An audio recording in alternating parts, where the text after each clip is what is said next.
Hey guys, tonight we wander together into one of those endless dust-silvered nights where the only thing louder than your own footsteps is the hush of sand moving under the wind. You're stepping onto an old trade road that has seen more sandals, hooves, and cartwheels than you could possibly count. The moon is fat and low, pouring down enough light that the path glows pale, like a ribbon stretched across the desert floor. Out here, time feels slower, quieter, and if you don't watch your step, you'll probably trip over some relic someone dropped 2,000 years ago. You probably won't survive this in real life, but luckily, this is bedtime story time. So before you get comfortable, take a moment to like the video and subscribe, but only if you genuinely enjoy what I do here. And hey, I'd love to know, where are you listening from and what time is it there right now? Now dim the lights, maybe turn on a fan for that soft background hum, and let's ease into tonight's journey together. The Caravan road stretches like a scar of human ambition through nothingness. You trudge beside a line of camels, their padded feet syncing with steady rhythm. The air smells faintly of cardamom and cinnamon, jars of spice swaying in woven baskets.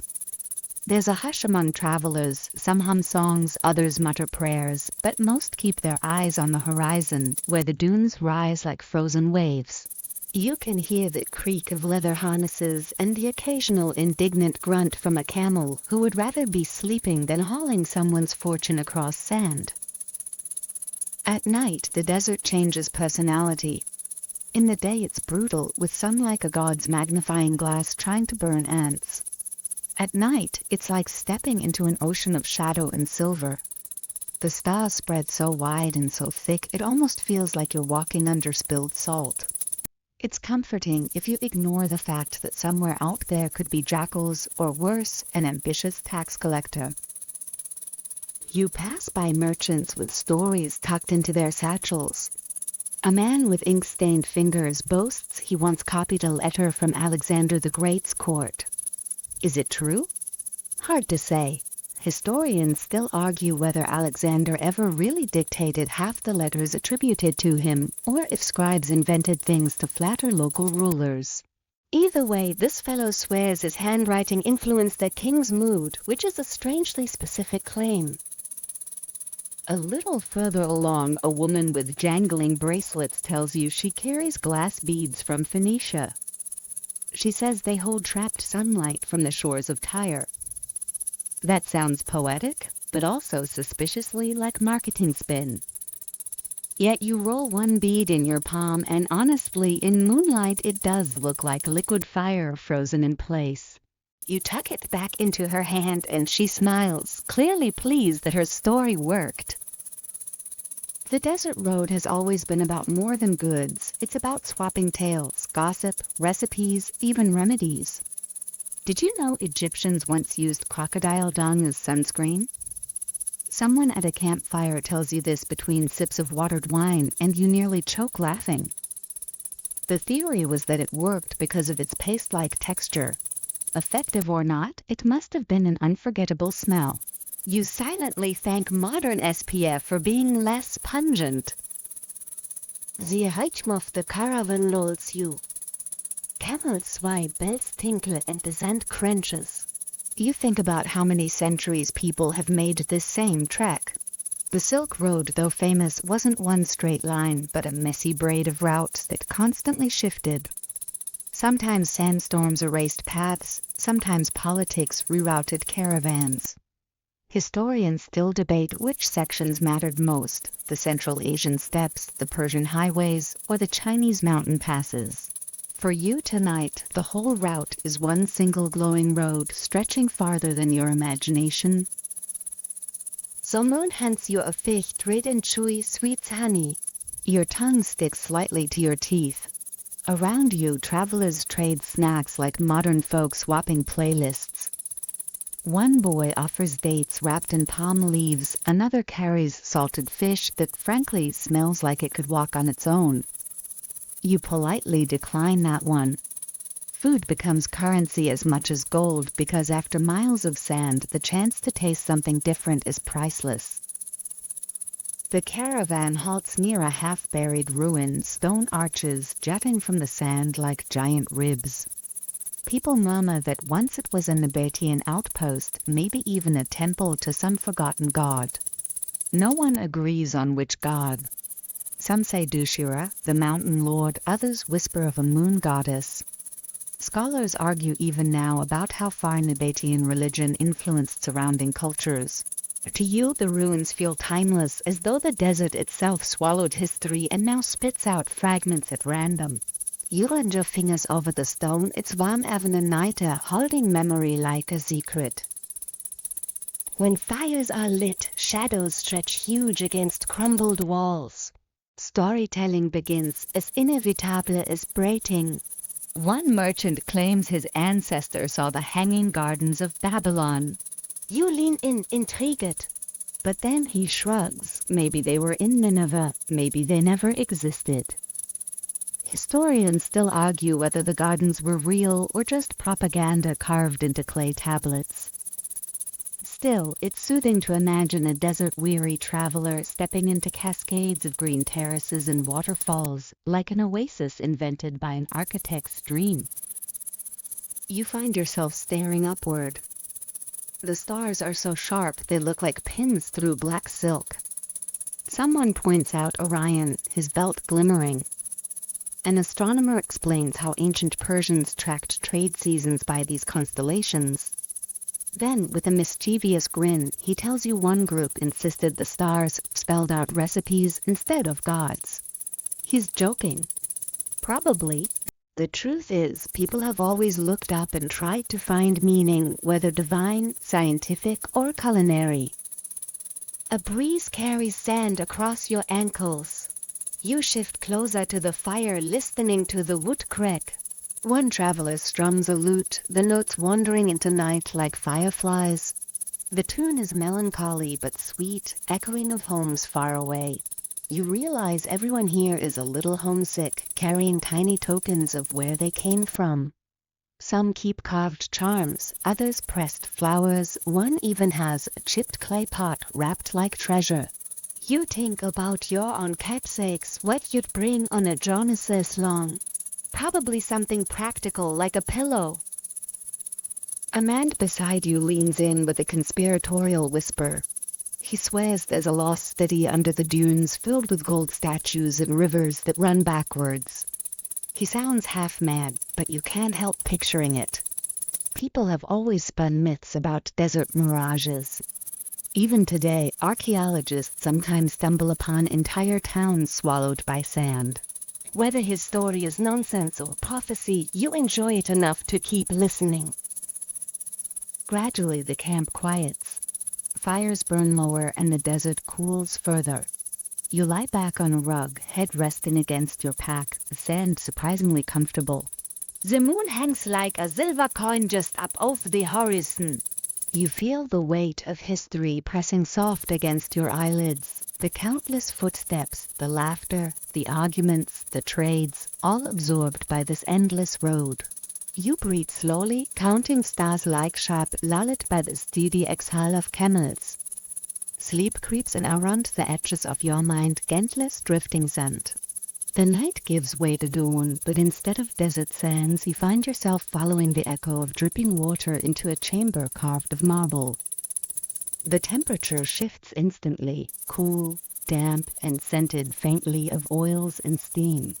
You're standing at the entrance of a Roman bath, where centuries ago emperors and citizens alike gathered not only to scrub dust from their skin, but to gossip, deal, and quietly plot. You trail your fingers across a mosaic floor, still slick with condensation, picturing bare feet that padded here long before you. The first thing that hits you is the sound. Laughter bounces off domed ceilings, chatter weaves together like strands of rope, and every splash feels amplified, like some aquatic drumbeat. There's no privacy here. Roman baths were more like social clubs than personal hygiene rituals. You ease closer to the main pool, warm steam curling around your face, and you notice how everyone seems relaxed, shoulders dipping low as if the hot water has melted politics out of their bones. Of course it hasn't. This is still Rome. They're probably negotiating taxes under the bubbles. You slip into the water. It's warmer than you expected, wrapping around you like a liquid blanket. The pool glows faintly, sunlight filtering through a high window. Someone nearby recites lines from Virgil, half performing, half flirting. Another person rolls dice on the edge of the stone, gambling with more enthusiasm than skill. You overhear a baker complaining about grain shortages, his voice carrying. Historically accurate too, grain supply was the Achilles heel of Rome. Historians still argue whether the government's free grain dole was a brilliant stabilizer or the reason for endless financial headaches. Either way, if you didn't have bread in Rome, you had riots. Your gaze drifts to the architecture itself. Arched ceilings soar above, decorated with painted gods who appear to watch your every move. The Romans perfected concrete, and you can see the results here, a dome still standing after centuries of humidity. It makes you think of how their engineers casually built aqueducts that carried water across mountains. Imagine being so confident in plumbing that your civilization still impresses people 2,000 years later. Meanwhile, your shower at home probably breaks every 6 months. Someone presses a cup of mulled wine into your hand. You sip, the spiced sweetness warming your throat despite the steam already opening your pores. It's customary. Romans loved to mix business with pleasure. Over a cup, senators might discreetly push alliances, generals might brag about victories, and average citizens swapped gossip juicier than any modern group chat. One rumor being whispered tonight concerns Emperor Hadrian and his travels. Did he really sketch architectural designs for every province he visited? Some say yes, others claim it's just flattering myth. Either way, the thought of an emperor pausing his grand tours to doodle floor plans is oddly charming. You slide deeper into the pool weightless. Your skin tingles from mineral-rich water. People in ancient times swore baths healed more than muscles. They believed in cleansing the spirit, purging bad humors. Of course, the bad humors idea makes modern doctors wince, but there's something undeniably soothing and floating here. A woman beside you explains that some Romans used ground pumice as soap. You can't help picturing yourself scrubbing with a rock and wonder how anyone had skin left afterward. As you drift, someone tells a more unusual tale. That Emperor Caracalla once declared everyone in the empire a Roman citizen just so he could collect more taxes for maintaining his massive bath complex. The story might be oversimplified, but there's truth at its core. He did open citizenship widely in 212 CE, and yes, money was a motivation. The irony of democracy expanded through bathing fees is too delicious to ignore. You chuckle, sending tiny ripples outward. Nearby, men slap each other's backs with strigils, curved bronze scrapers used to clean sweat and oil. The scraping noise makes you wince, but it was considered effective. In fact, many athletes coated themselves in oil before scraping it off, as though marinating in their own sports achievements. A quirky tidbit, some fans actually collected this oily residue called gloios and used it as medicine or perfume. Imagine buying a jar of your favorite gladiator's sweat at the market.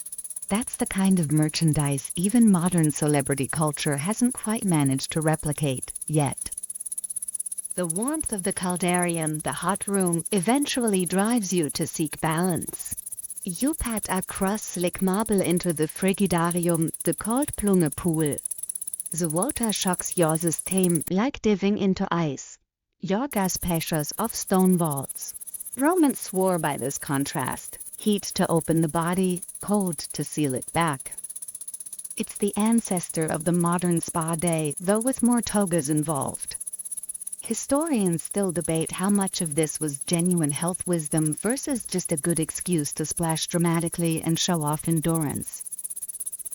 After the plunge, you step into the tepidarium, the warm transition space.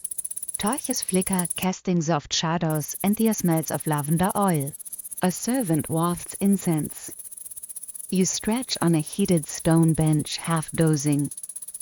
Around you, arguments about philosophy flow like the steam. One man insists stoicism is the only path to dignity, another snorts that Epicureans understand real pleasure. Someone in the corner mutters about Pythagoras, claiming he forbade beans because they contained souls. You can't decide if you're hungry or haunted. You watch a group of soldiers playing a dice game. One claims he served under Julius Caesar during the Gallic Wars. The others roll their eyes. Caesar's been gone for centuries. He insists, though, that his grandfather's stories were as vivid as if he'd been there. Memory stretches strangely in communal spaces. It doesn't matter if it's truth or legend so long as it entertains. The day outside moves on, but inside the bath, time feels suspended. Water drips, voices murmur, and steam rises endlessly.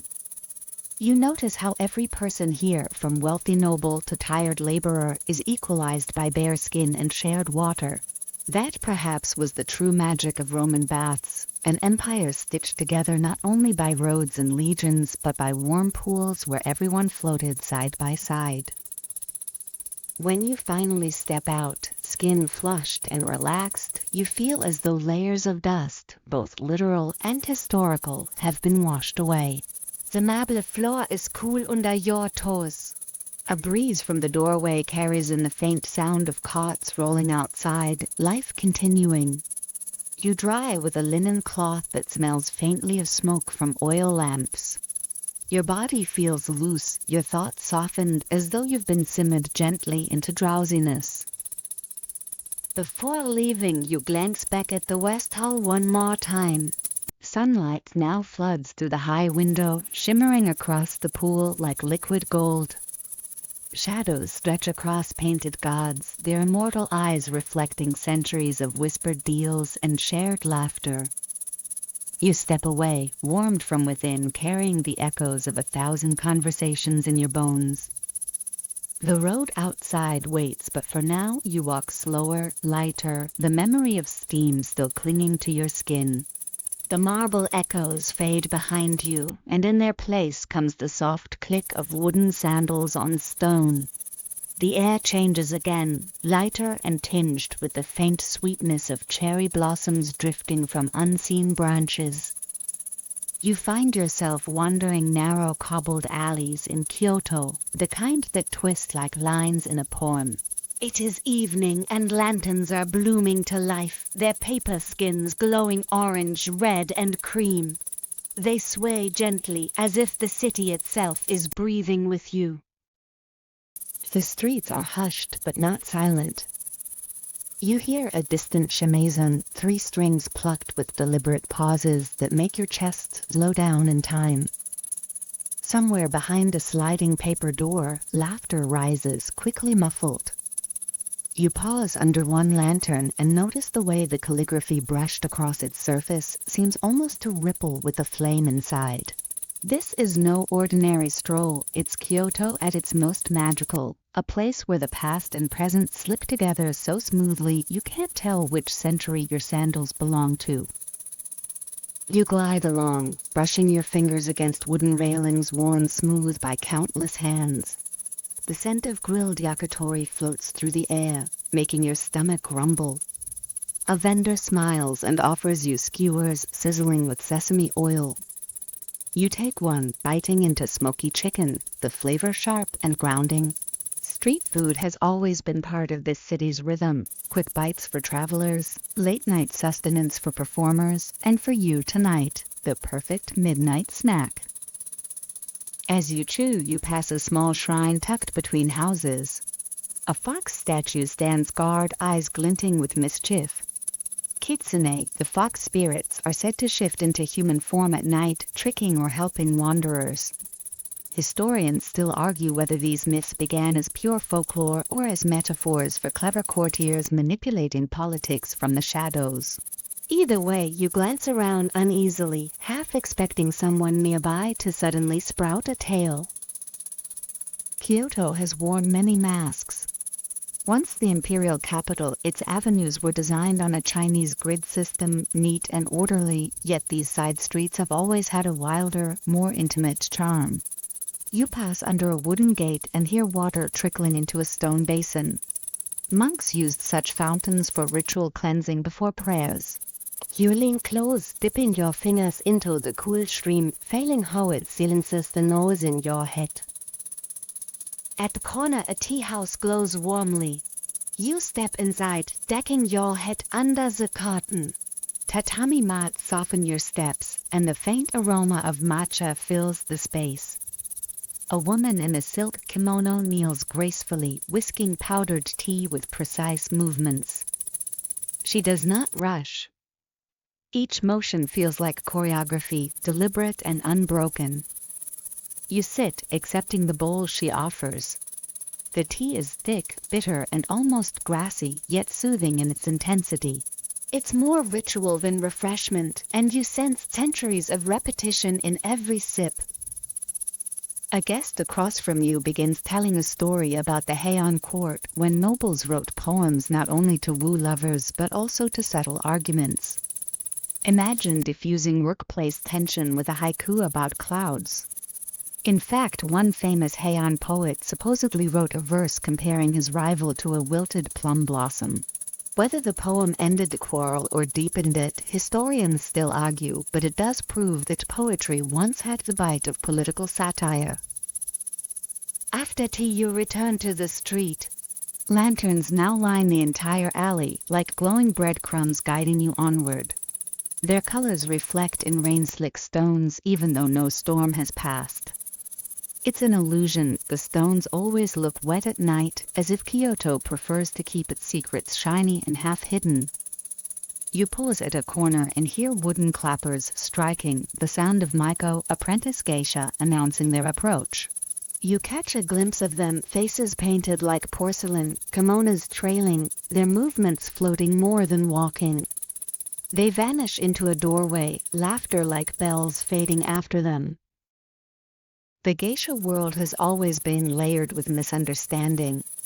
Outsiders often confuse it with courtesan culture, but the reality was far more about performance, artistry, and conversation. Geisha were trained in music, dance, and wit, masters of ambiance. One quirky tidbit: some were skilled at making frogs leap on command as part of party entertainment. Imagine paying top coin not just for a flawless dance, but for an amphibian circus act. Kyoto has never lacked variety. You wander toward the Kamo River. Wooden houses lean precariously over its banks, their balconies strung with lanterns reflecting on water. Couples stroll hand in hand, while fishermen cast nets in the dim glow. The river has been here longer than the city itself, channeling not only water but history, floods, festivals, even political exiles sent away in disgrace. The current whispers of stories you'll never know, yet you listen anyway, lulled by the liquid hush. You cross a bridge and notice the cityscape expand. Modern towers rise in the distance, their neon blending oddly with the lanterns. Kyoto is a living contradiction, bullet trains slicing through valleys once walked by emperors, convenience stores glowing next to thousand-year-old shrines. Historians still debate whether modernization erases tradition or preserves it by giving it a stage. For you tonight, the two coexist seamlessly, a tapestry of glowing lights across centuries. On the far side of the bridge, you hear the clang of a temple bell. Its deep tone rolls through your chest, vibrating more than sounding. Bells like this once marked the hours, the seasons, even the end of the world, according to some Buddhist prophecies. You stand still, letting the resonance wash over you until Itai fades into night. A drizzle begins, gentle and warm. You duck under an awning, listening to raindrops patter on bamboo. The scent of wet earth and pine rises.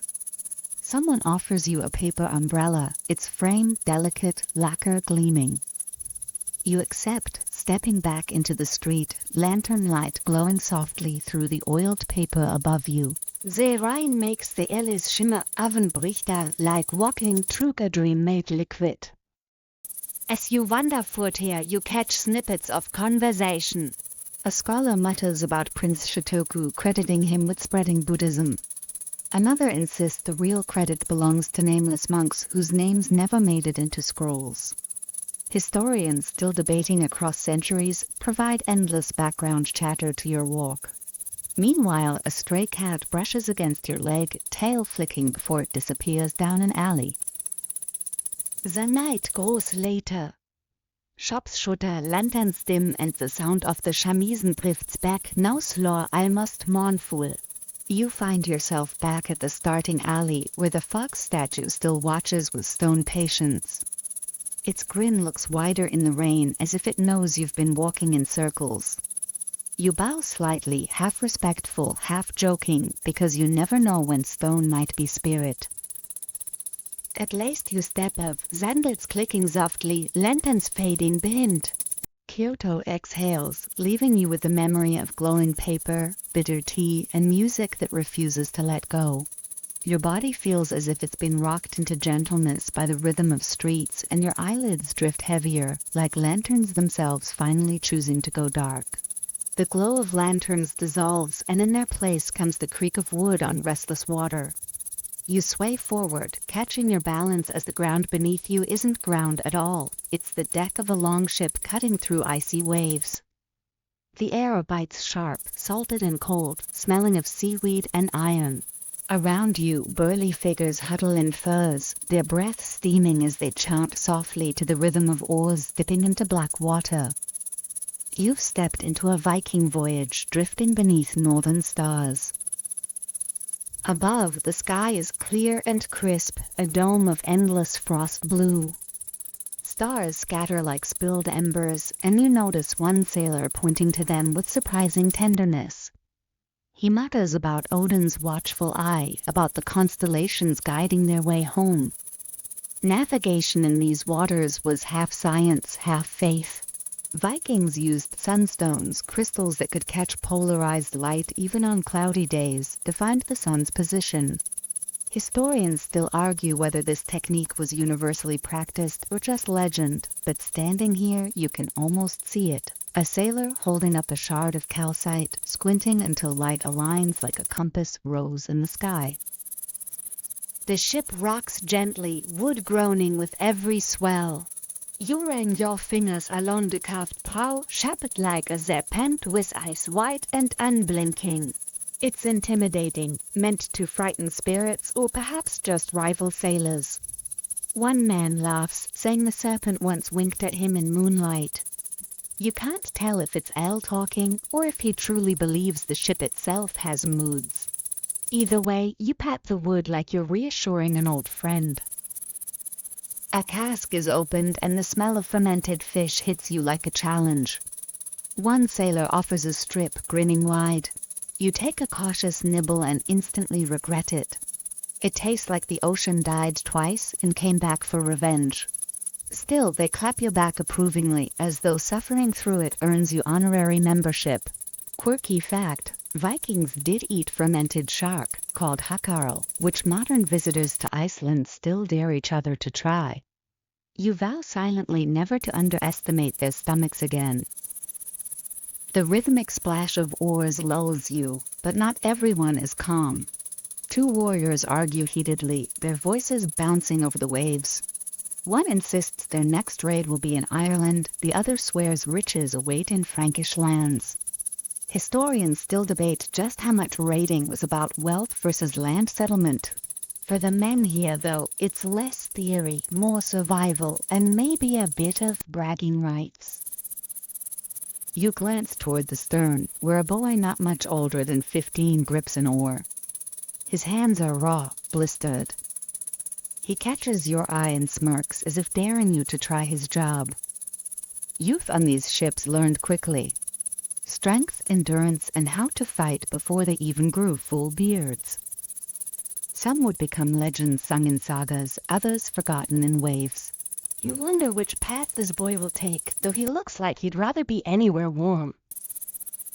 Ashant begins, low steady, groving luda unter, it drowns sie. Voices merge, rising with each pull of the oars.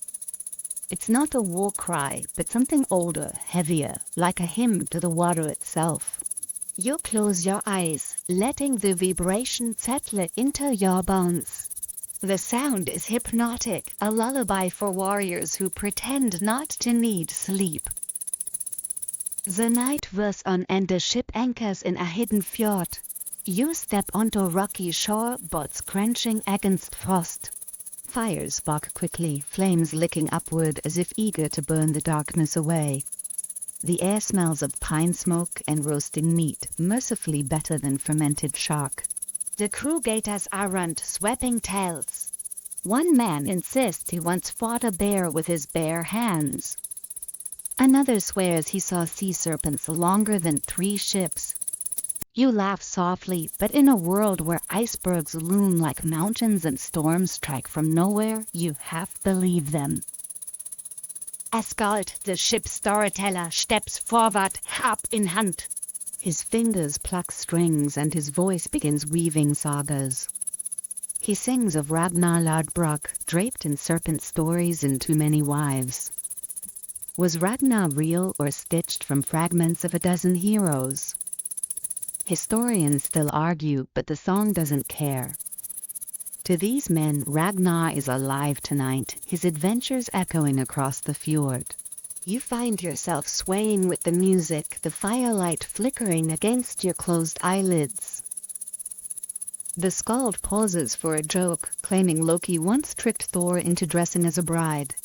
The crew erupts in laughter, smacking their knees and nearly spilling ale. You chuckle too, there's something timeless about gods being made fools of. It's strangely comforting to realize even deities weren't spared from prank wars. As flames die down, you step a V to the fjord's edge. The water glimmers with reflected starlight. Somewhere in the distance an owl hoots, its sound stretching like a rope into silence. The cold nips harder now, but the quiet is soothing. You think about how Vikings carried not just weapons but weaving tools, combs, and board games. Their lives weren't all raids, they were farmers, families, and dreamers of warmer lands. That complexity lingers in the dark, easy to forget when history paints them only as marauders. The boy from the ship sits beside you, chewing bread. He points to the northern lights, faint streaks beginning to unfurl across the sky. They ripple like silk, green and purple veils drifting overhead. The boy whispers that souls of fallen warriors ride to the lights, guiding ships through night seas. You tilt your head back, mesmerized.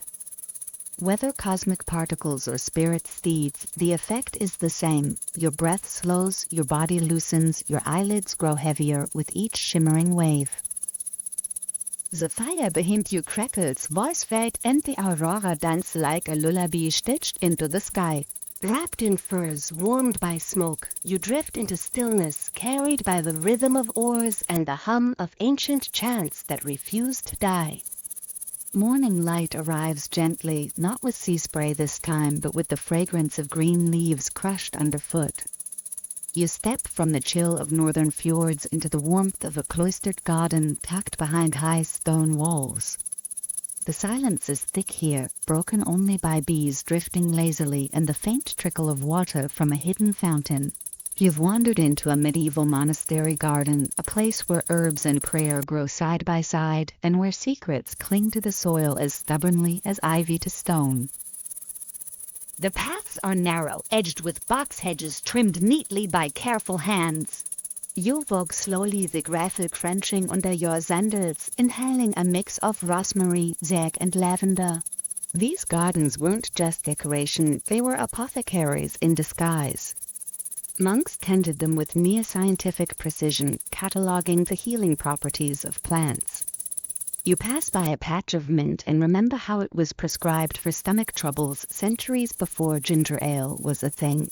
Historians still debate how much of medieval medicine actually worked versus how much was sheer optimism sprinkled with Latin prayers. A monk in brown robes bends over a bed of marigolds. He straightens when he notices you, his eyes crinkling with amusement. He explains that marigolds weren't just pretty, they were believed to protect against plague if worn as garlands. Considering the track record of medieval pandemics, you raise an eyebrow. He shrugs, acknowledging that perhaps they were more comfort than cure. Still, the golden flowers glow bright in morning sun, cheerful as if they know their role is to make misery a little less heavy. The garden unfolds in quadrants, each square dedicated to different purposes. One patch holds culinary herbs, thyme, parsley, dill, all smells that make your stomach rumble faintly. Another square is filled with medicinal roots, valerian for sleep, mandrake for anesthesia, though its screams and legend could supposedly kill a man. Quirky tidbit, people once tied dogs to mandrake roots to pull them up, letting the poor animals absorb the mythical death shriek. You glance at the soil nervously, half expecting to hear a muffled wail beneath your feet. In the orchard, fruit trees sway lightly. Apples dangle, green and red, shining with dew. A monk plucks one and offers it to you, murmuring something about divine balance in its shape. You bite into it, crisp and tart, juice dribbling down your chin.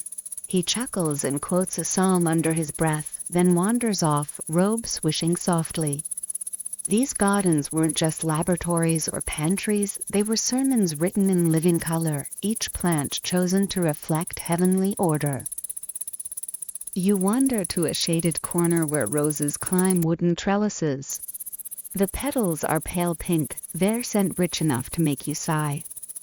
Roses symbolize the Virgin Mary, but they also ended up in recipes: rose water for baking, rose oil for balms. One friar approaches, carrying a jar of thick honey. He dips a petal into it and pops it in his mouth, grinning mischievously. You try one too, and the mix of floral sweetness and sugar feels oddly decadent, almost rebellious in such a solemn place. Beyond the roses lies the physic garden, the most serious section. Rows of orderly plants look almost militaristic. You crouch beside a stalk of foxglove, its bell-like flowers nodding gently. The monk beside you explains it can slow the heart or heal it, depending on the dose. It's humbling to realize medieval healers, with no microscopes or chemistry labs, still stumbled onto potent medicines that modern doctors use today. Yet for every useful plant, there were experiments that ended poorly. He tells you of one monk who drank nettle tea too strong and claimed to see angels for 3 days straight. Was it vision, poison, or divine prank? Historians still argue. The sound of chanting drifts from the cloister, voice rising in slow harmony. It blends perfectly with the hum of bees. You walk toward the sound, your steps light now. A fountain splashes softly, its basin filled with lilies. You sit on the cool stone edge, trailing your hand through the water. It's startlingly clear, fed by underground channels. Monasteries often built elaborate irrigation systems, practical engineering that rivals their illuminated manuscripts in artistry. The water shimmers in sunlight as if holding tiny prayers in suspension. A group of novices shuffle by carrying baskets of freshly cut herbs. One trips, scattering leaves everywhere. The elder monk sighs, muttering about patience, while the younger boys stifle laughter. Even here, in the solemn rhythm of monastic life, clumsiness and humor survive. You pick up a stray sprig of basil and sniff it, feeling grounded in its sharp green scent. Later, a scribe joins you, his fingers stained with ink. He tells you how plants supplied not only medicine and food, but pigments. Woad gave blue, madder gave red, saffron gave golden yellow. He shows you a scrap of parchment with colors that still glow centuries later.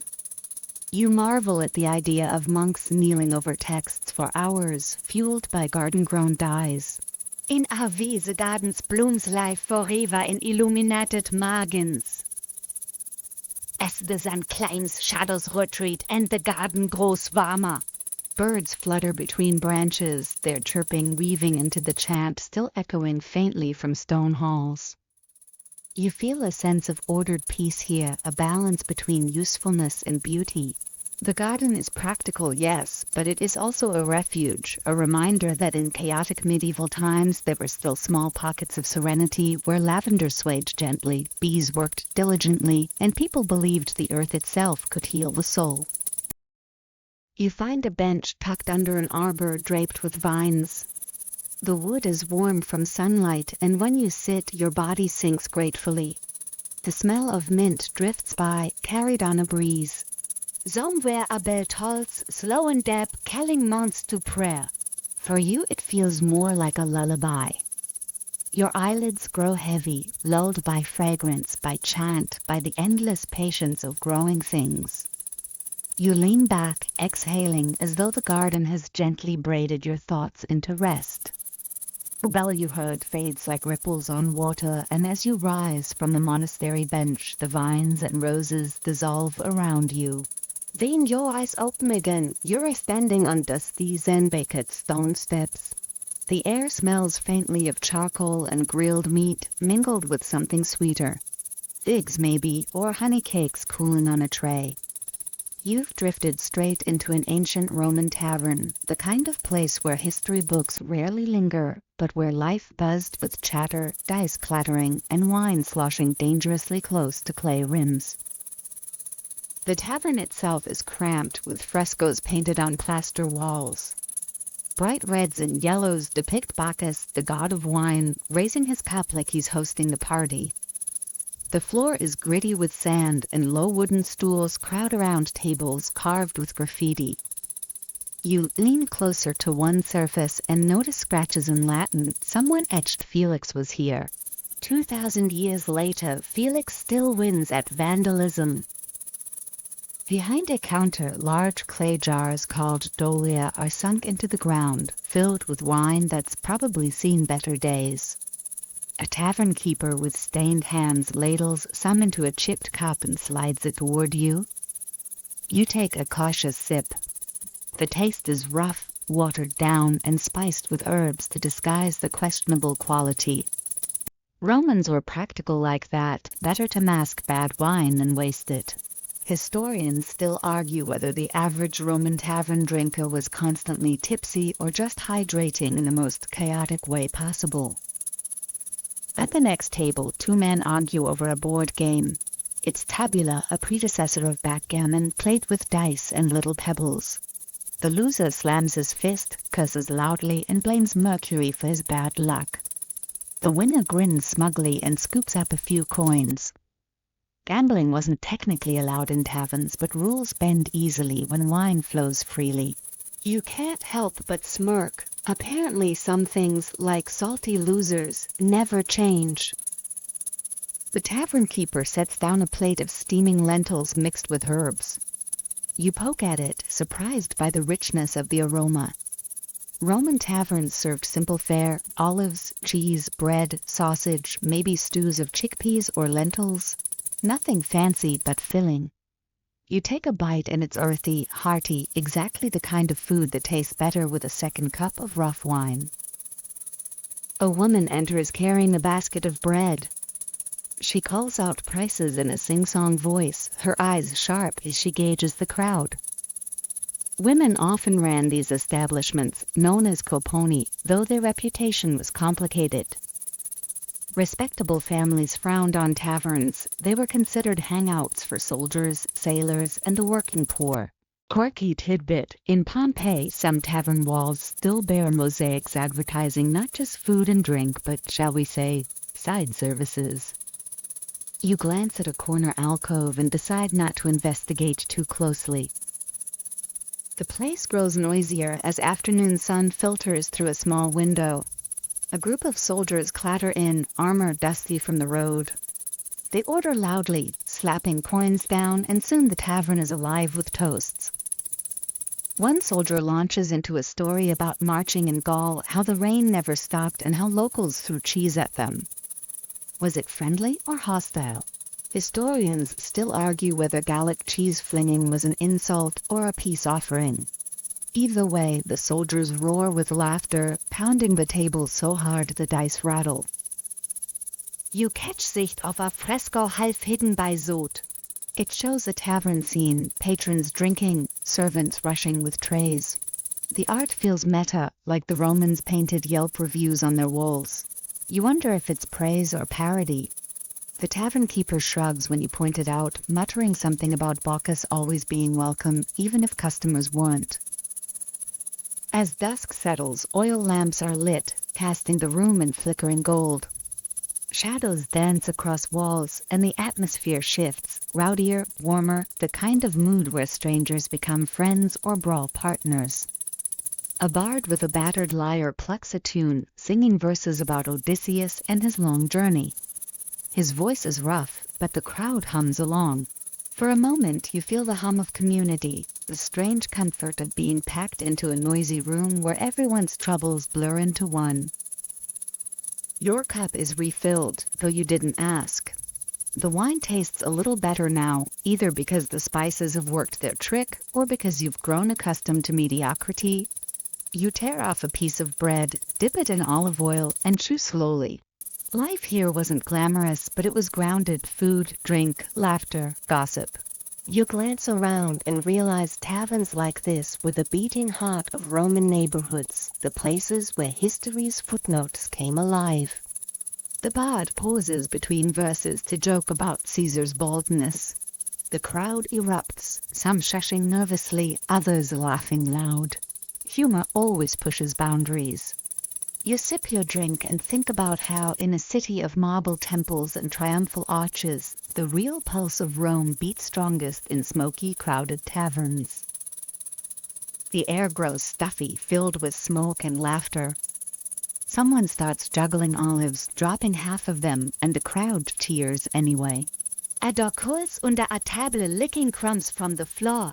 Outside, the sound of carts rumbling on cobblestones reminds you that the world is bigger than this cramped little room, yet somehow this room feels like the center of it. You lean back, heavy with food and the gentle dizziness of spiced wine. The flickering lamplight softens the edges of the frescoes, makes the whole tavern shimmer like a half-rem amber dream. The voices blur into a lullaby of laughter, dice rattling, and the steady pluck of the lyre. Your eyelids droop, and for a moment you imagine you'll nod off right here at the table, just another face in Rome's restless, timeless crowd. The tavern's laughter drifts away like smoke carried on a breeze, and when you blink, the lamplight is gone. Instead, firelight flickers against high stone walls, warm and alive with shadows that leap like dancers. The smell here is unmistakable, rich, meaty, spiced with herbs and smoke. You're standing in the middle of a medieval banquet hall, the kind of place where nobles gathered to eat until belts strained, drink until jokes grew louder, and remind everyone at the table just how powerful they were. The ceiling stretches high above, beams of dark oak blackened from years of torch smoke. Long trestle tables stretch the length of the room, their surfaces already laden with trenchers of bread, bowls of pottage, roasted meats, and glistening pies. The floor is strewn with rushes and herbs to mask odors, though honestly it's more of a medieval Febreze situation than an actual solution. You shift your feet and notice mint sprigs crushed under your boots, releasing sharp bursts of scent that mix oddly with the aroma of roast venison. A servant rushes past, balancing a platter that holds what looks suspiciously like an entire peacock, feathers reattached after roasting, the neck painted gold. This, you realize, is not a meal so much as edible theater. Quirky tidbit, nobles sometimes demanded such displays: swan and its feathers, boar's head with gilded tusks, pies that exploded with live birds when cut open. You glance nervously at one of the pies, half expecting it to burst like a feathery confetti cannon. At the high table sits the lord of the manor, robes heavy with embroidery, goblet in hand.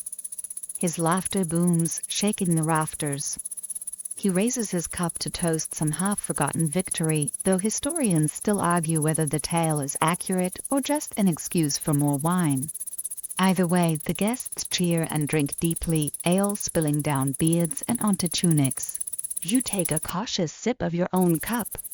The ale is cloudy, slightly sour, but strangely refreshing. The meal begins in earnest. Servants carry round after round, venison stews, roasted geese, loaves of bread as big as shields.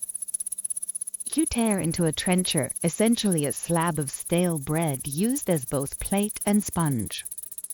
The meat juices soak in, and after a while the trencher is edible too, though perhaps less appetizing than the goose itself. Practicality meets appetite here. Across from you a minstrel strums a lute, weaving verses about King Arthur's knights. His voice is sweet, but his jokes between songs are cheeky. He quips about a knight who fell asleep at his own vigil, and the crowd chuckles knowingly. Humor sneaks into even the most solemn of feasts. A jester tumbles nearby, bells jingling, and somehow convinces a dour knight to wear a cabbage leaf as a crown. You laugh quietly, hoping no one hands you any leafy headgear. The atmosphere swells as more cups are drained. A servant pours wine into goblets carved with scenes of hunting dogs and hawks. The Lord Steward leans close, explaining how spices like cinnamon and cloves, brought from distant lands, were prized symbols of wealth. Every sprinkle of pepper was a flex. You chew on a bite of heavily spiced venison and realize it tastes more like cinnamon toast than meat. Perhaps subtlety wasn't the medieval palate's strong suit. As the night deepens, stories rise along with the noise. One guest recounts how he fought at Agincourt, arrows falling like rain. Another brags about hunting a stag that leapt 3 hedges in one bound. The details grow more dramatic with each refill of the goblet. Historians still argue how much truth lies in these tales, though you're leaning toward exaggerated pub story energy. Servants sweep in with sweet dishes, marchpane shaped into castles, candied almonds, and a custard pie glistening like sunshine. You take a bite and nearly sigh. The richness is overwhelming after so much meat, but it melts like velvet on your tongue. Sugar was rare, expensive, and saved for moments like this. For a fleeting second, you feel genuinely spoiled. The entertainment grows luder. 2 knights challenge each other to an arm wrestling contest. The jester climbs onto the table, narrowly missing a bowl of gravy, and sings a bawdy ballad. The Lord himself joins in, slapping his knee in rhythm. You can't help but grin. This hall, smoky and chaotic, feels alive in every corner. At one point, someone raises a toast to Charlemagne, claiming his banquets were so grand that rivers of wine flowed through golden troughs. Another guest interrupts, insisting Richard the Lionheart's feasts were larger. Historians still debate whose banquets truly defined medieval grandeur, though judging by the noise here, size may not have mattered as much as spirit. The torches hiss as fresh wood is added. Shadows crawl here along the beams. The air is heavy with heat, laughter, and the faint tension of too much drink. A brawl nearly sparks when one knight accuses another of cheating at dice, but it's quickly defused by the jester, who shoves a chicken drumstick into the offender's mouth. Crisis averted, hilarity restored. You lean back, full to the point of discomfort, goblet cradled in your hand.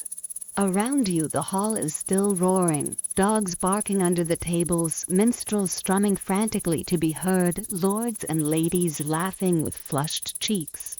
Yet you feel yourself drifting, the nose fading into the mating softer. The flicker of torches blurs like fireflies, the clamor transforms into a strange lullaby. Your head grows heavy, tilting slightly. If you were to fall asleep here, no one would notice. Banquets, after all, often ended with guests slumped over the table, dreaming in the glow of torchlight. The glow of torches fades, and with a blink you find yourself outside, the cool night air crisp against your skin. The roaring laughter of the banquet hall drifts into silence, replaced by the hum of a bustling city after dark. You're standing in a narrow street, lit by lanterns swinging gently on wooden posts. Merchants call out even at this hour, hawking roasted chestnuts and sweetmeats, their voices mixing with the clatter of hooves on cobblestones. You've stepped into a medieval market square, alive with trade, gossip, and the constant shuffle of humanity. Stalls line the square, covered with brightly dyed cloths fluttering like banners.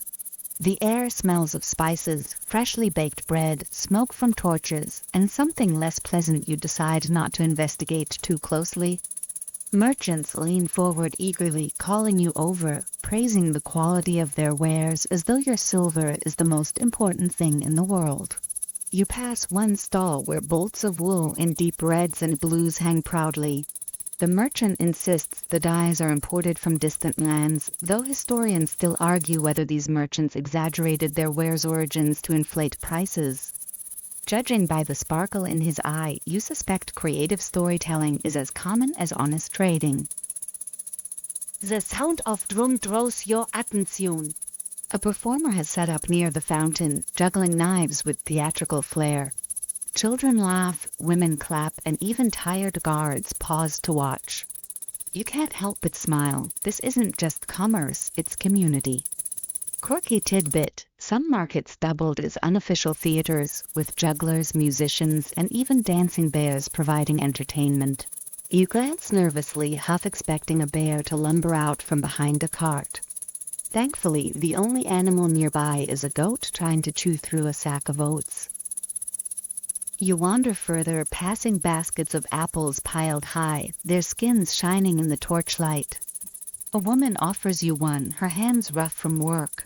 You take a bite and the sweetness bursts across your tongue. She nods approvingly and begins bartering with another customer.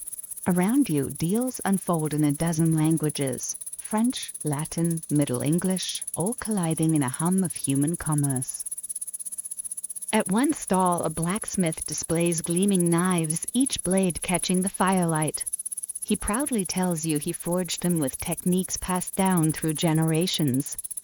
His voice lowers conspiratorially as he mentions making swords for knights, though you wonder if that's true or just good marketing. He picks up a horseshoe and with a flourish bends it slightly to prove its strength. You clap politely and he beams like you've crowned him Master Smith of Europe. The square grows more crowded as the evening deepens. Torches flare, casting dramatic shadows. A friar passes by with a basket of relics for sale: tiny bones, vials of holy water, scraps of cloth allegedly touched by saints. You raise an eyebrow but notice several buyers eagerly handing over coins. Faith was strong and commerce knew how to meet it. Historians still argue whether some relics were genuine or clever fakes, but judging by the friar's quick grin, you'd bet on the latter. You drift toward a spice merchant's stall. The scents hit you immediately: cinnamon, saffron, pepper, nutmeg. He gestures dramatically toward small jars, declaring them treasures worth their weight in gold. And in truth, they nearly were. Peppercorns in particular were so valuable that they sometimes served as currency. He offers you a whiff of saffron, its golden strands glowing in the torchlight. You inhale deeply and cough as the richness overwhelms you. The merchant laughs and claps you on the shoulder, slipping a single strand into your palm like a magician giving away his trick.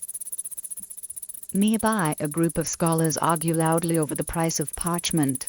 One insists it should be cheaper since sheep are plentiful, while another claims the preparation process justifies the cost. You listen with mild amusement, noting that debates over stationery apparently have very old roots. The noise rises again as a troupe of musicians begins to play. A fiddle, a drum, and a reed pipe weave together in a melody that makes the crowd sway. A young couple begins to dance in the open space, their steps clumsy but joyful. You tap your foot, caught in the rhythm, your earlier weariness forgotten in the music's warmth. Suddenly, a bell tolls in the distance, low and sonorous. The market shifts. Some stalls close hastily, merchants pulling down cloths and packing up goods. Others stay open, determined to wring a few more coins from the crowd. You notice a tax collector watching carefully, his ledger in hand, eyes sharp as hawks. He nods slightly at a guard who begins the stroll between stalls. Commerce, after all, was never free of oversight. A young boy tugs at your sleeve, offering a handful of carved wooden animals. You take one, a tiny horse, its details surprisingly fine. He grins toothily and runs off before you can even ask his price. Maybe it was a gift, or maybe you just got hustled by the best salesman in the square.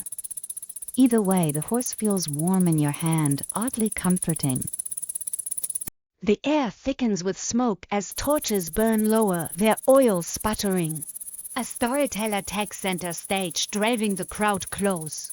He launches into a tale of dragons and saints, his arms sweeping dramatically. Children gasp, adults nod, and you lean in too, letting the cadence of his voice carry you.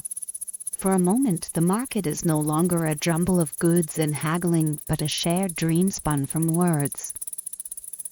As the story ends, the crowd disperses slowly. Merchants pack up, guards usher stragglers home, and the square empties until only a few lanterns glow faintly.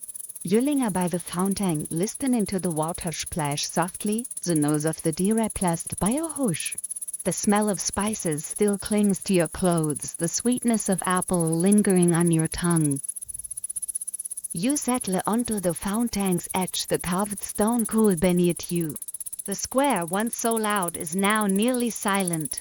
The faint murmur of distant voice, the shuffle of a lawn donkey, the soft hiss of a toy pets outside reminds.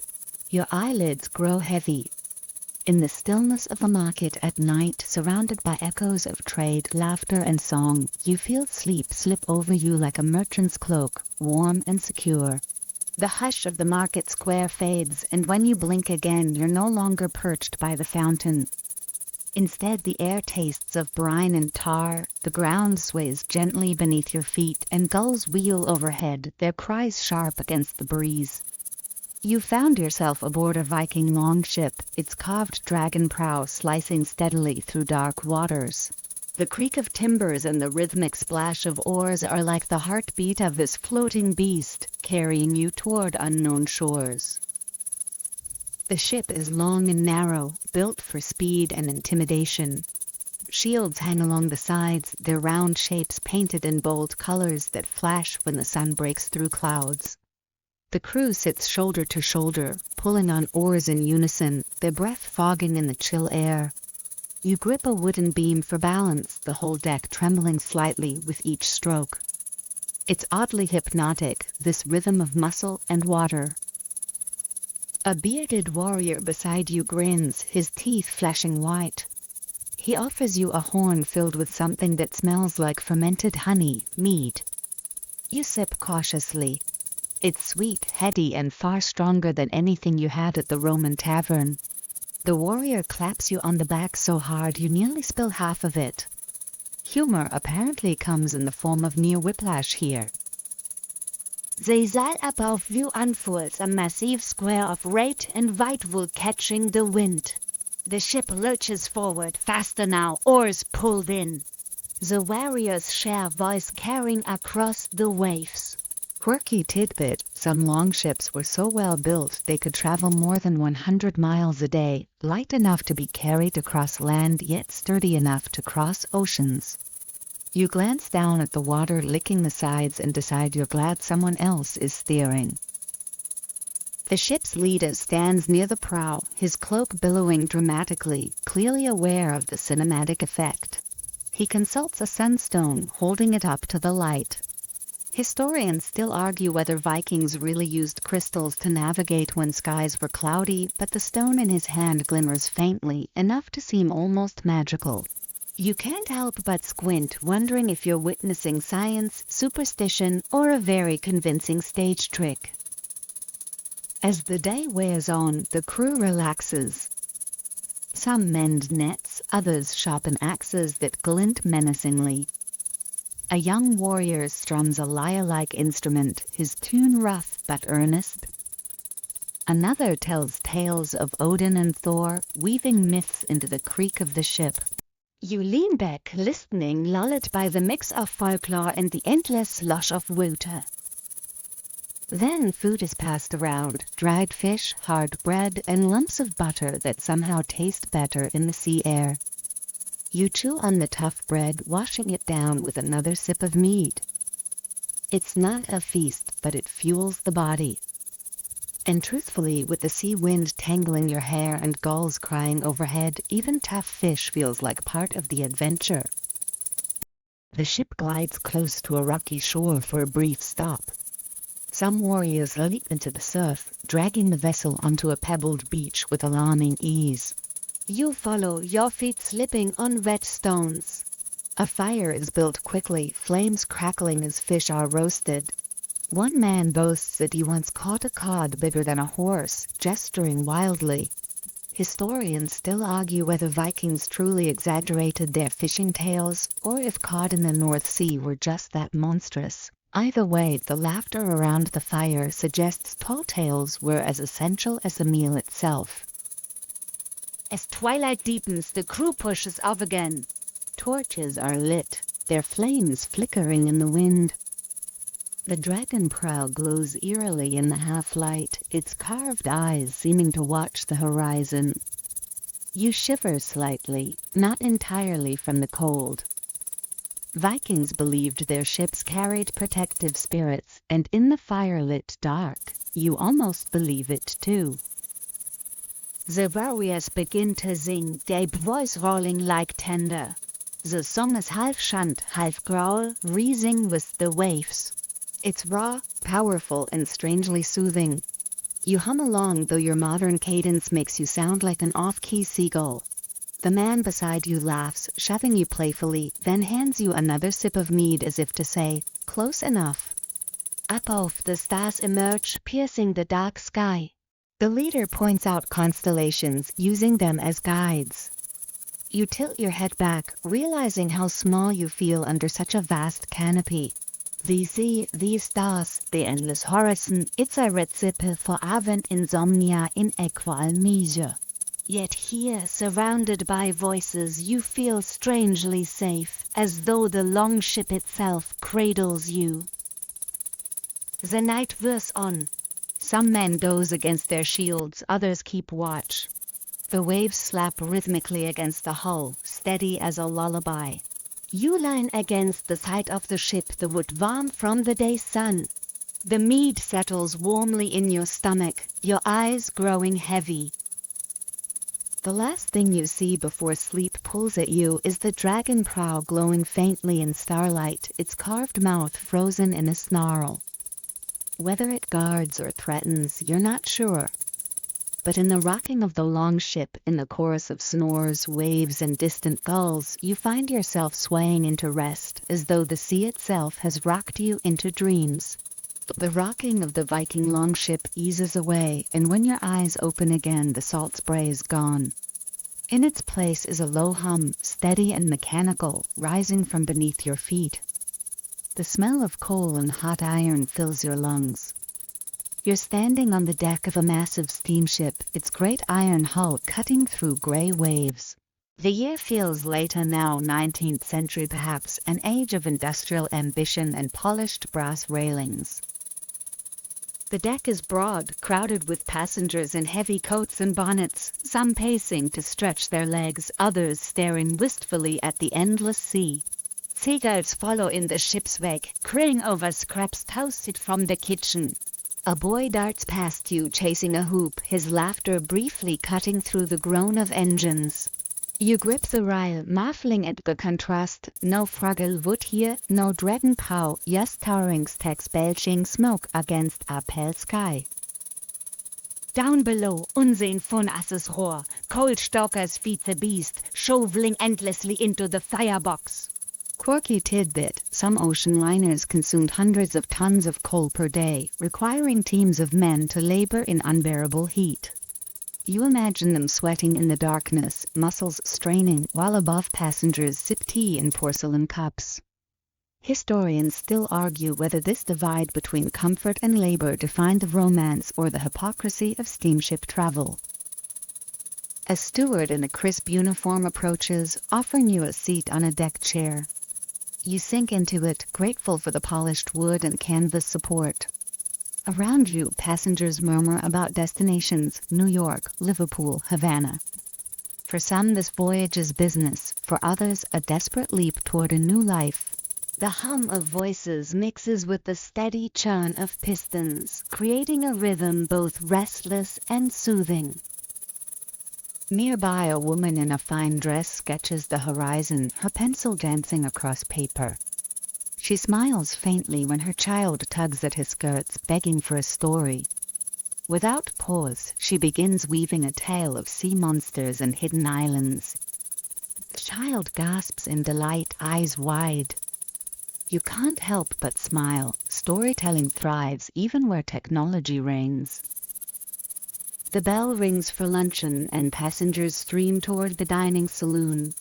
You follow, stepping into a space glittering with chandeliers, brass fixtures polished to a gleam, and long tables draped with linen. Stewards bustle with trays of roasted meats, boiled vegetables, and puddings. You sit, a steaming bowl of soup placed before you. It's hot, hearty, and surprisingly good considering it came from a rolling kitchen in the middle of the sea. Conversation swells as people share stories of cities visited and ventures planned. One gentleman brags about investing in railroads, claiming iron tracks will change the world. Another boasts of shipping ventures, rattling off ports like a gambler listing bets. You sip your soup, quietly amused at their certainty. Historians still argue whether these steamship passengers were visionaries of progress or just riding the wave of industrial hype. After the meal, you return to the deck. The air is brisk, the horizon endless. You notice third-class passengers clustered near the stern, huddled against the wind. They laugh together, sharing bread, passing around a fiddle.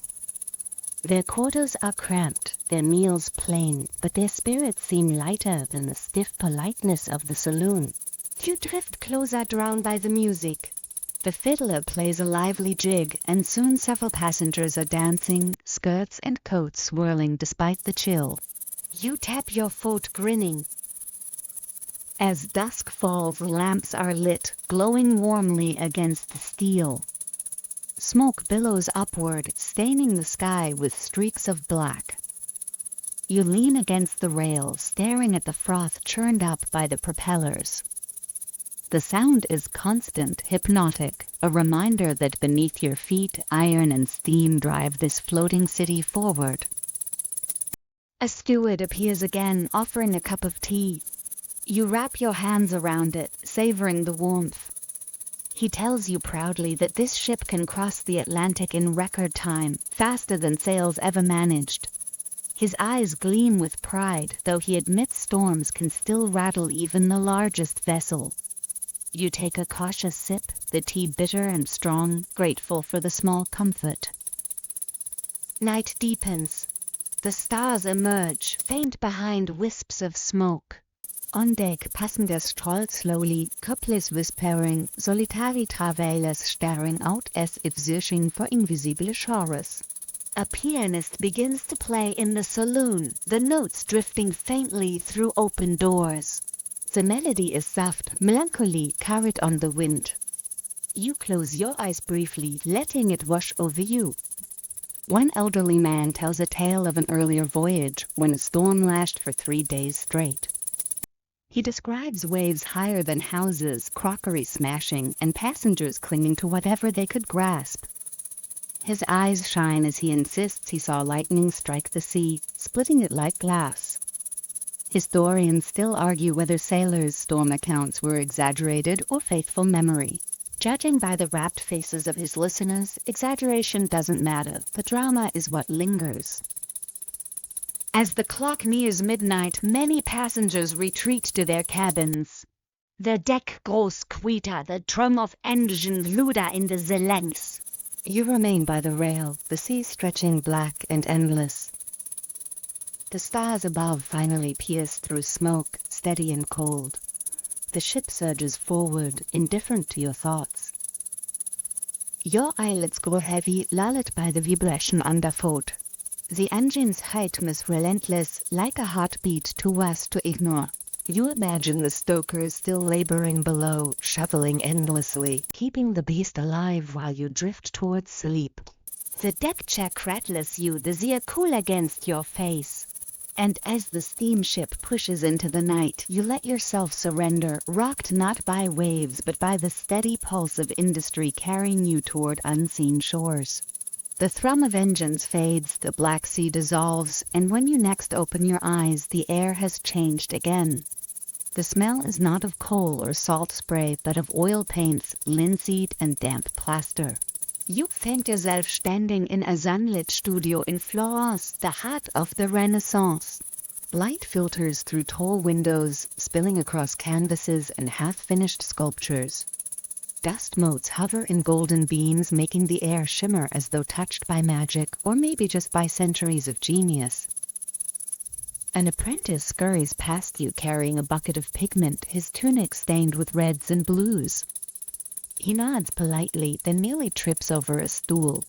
You smile because genius might be in the room, but clumsiness still thrives. At the center of the studio, a master painter bends over a panel, brush in hand, coaxing a Madonna from bare wood. His hands move with confidence, as if he's not just painting, but summoning figures from another world. You lean closer, breathing in the smell of wet paint. The mixture is rich, ground minerals, egg yolk, and oil. A mainstream historical fact, many Renaissance masters made their own pigments, grinding lapis lazuli imported from Afghanistan into deep ultramarine, more precious than gold. Today, that blue shimmers under the painter's careful strokes, glowing against earthy browns. Behind you, apprentices whisper jokes. One sketches rude caricatures in the corner, a mischievous grin spreading as he gives a saint an oversized nose. The others stifle laughter, then quickly return to grinding pigments when the master turns. A quirky tidbit, some apprentices actually left hidden doodles in the margins of manuscripts and paintings, cheeky signatures of their boredom. Historians still argue whether these flourishes were tolerated as training exercises or sternly punished as disrespect. The room hums with quiet industry. One apprentice stirs plaster for fresco work on the smooth gesso across a wooden panel. You watch their hands, calloused, quick, steady. The master glances over them occasionally, offering advice in a low, firm tone. You can sense the hierarchy here. His word is law, yet each boy hopes for a chance to shine, to paint more than a sky or a sleeve. Suddenly, the master sets down his brush and strides to a canvas draped with cloth. With a flourish, he pulls it back, revealing a half-finished portrait. The figure's eyes follow you with uncanny realism, lips curved as if about to speak. The master explains in a mix of Italian and gesture that capturing the soul, not just the likeness, is the true art. You shiver because the toes painted eyes feel almost alive. As the day lengthens, the studio fills with visitors. A patron arrives, his velvet robes brushing the floor, his purse heavy with coins. He surveys the works, nodding approval here, frowning terror. He points to one panel, demanding adjustments to a saint's halo. The master bows politely, though you notice his jaw tighten. Artists of this era might have been geniuses, but they were also contractors, bound by the whims of patrons who wanted more gold leaf, bigger halos, or less scandalous anatomy. The patron departs and the studio exhales relief. The apprentices share glances, amused by the patron's ignorance. One mutters that the man couldn't tell St. Peter from St. Paul. Another jokes that his taste is as gaudy as his rings. You chuckle softly, careful not to draw attention. As evening falls, the studio doesn't empty. Instead, lamps are lit, their glow bouncing off wet paint. The master begins another round of work, adjusting shadows, layering colors. He explains that true depth requires patience, glaze after glaze, waiting for each to dry. You listen, realizing that the brilliance of Renaissance art came not from haste but from relentless repetition. A painting might take years, not weeks. A breeze drifts through the window, carrying the distant sound of church bells. Florence hums outside, markets closing, bakers sweeping their steps, scholars arguing in piazzas. But in here, time feels suspended, as if the world beyond doesn't exist. The only reality is brush against canvas, pigment glowing under steady hands. One apprentice brings bread and cheese, passing it around. You accept a piece, the bread still warm, the cheese sharp. It grounds you, reminding you that genius still runs on simple fuel. The master chews absent-mindedly, his mind clearly still on the canvas. You can almost see the calculations flickering behind his eyes: light, balance, harmony. Later, he takes you aside, showing you a sketchbook. Flipping through, you see not only faces and folds of cloth, but machines, flying contraptions, bridges, fantastical devices. Some pages look like dreams made mechanical. He shrugs as if to say, why not imagine? A whisper of Leonardo drifts here, though you can't be sure if it's him or another restless mind. Historians still argue whether these sketchbooks were practical blueprints or simply the doodles of brilliant daydreamers. The night deepens. The apprentices drowse, slumped against walls. The master, however, still paints, eyes burning with focus. You watch as his brush softens a shadow on the Madonna's cheek, and suddenly the figure seems tender, human, almost breathing. That's the trick of the Renaissance, to make the divine feel real, and the real feel divine. You lean back, letting the smell of oil paint and candle wax lure you. The rhythm of brushstrokes becomes steady, like waves or engines, soothing, hypnotic. Your eyelids grow heavy. The master doesn't notice you drifting. He's lost in his work, and you're lost in his world. The studio fades to darkness, carrying you gently toward dreams painted in lapis and gold. The golden glow of Florence melts away, and when you blink again, the warmth has vanished. Now the air beats cold, crisp as shattered glass. Your breath steams before your face. All around you stretches a vast steppe, endless grassland frosted white under a pale moon. The wind whispers like a flute across the plains, carrying with it the smell of smoke and horsehide. In the distance, low furious dots the horizon, clusters of orange against the blue night. You trudge toward them, boots crunching on frozen soil, your body grateful for any sign of warmth. As you near, the camp takes shape, round felt tents, yurts sturdy against the wind, arranged in a loose circle. Horses stamp their hooves nearby, their manes blowing like banners.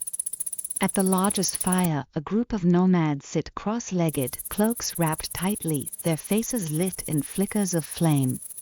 One waves you closer, and you're welcomed as though you've been expected. To make space for you by the fire, where the heat rushes over your frozen hands like a blessing. The stew pot bubbles slowly, rich with the smell of mutton and root vegetables. Someone passes you a wooden bowl, and you take a cautious sip.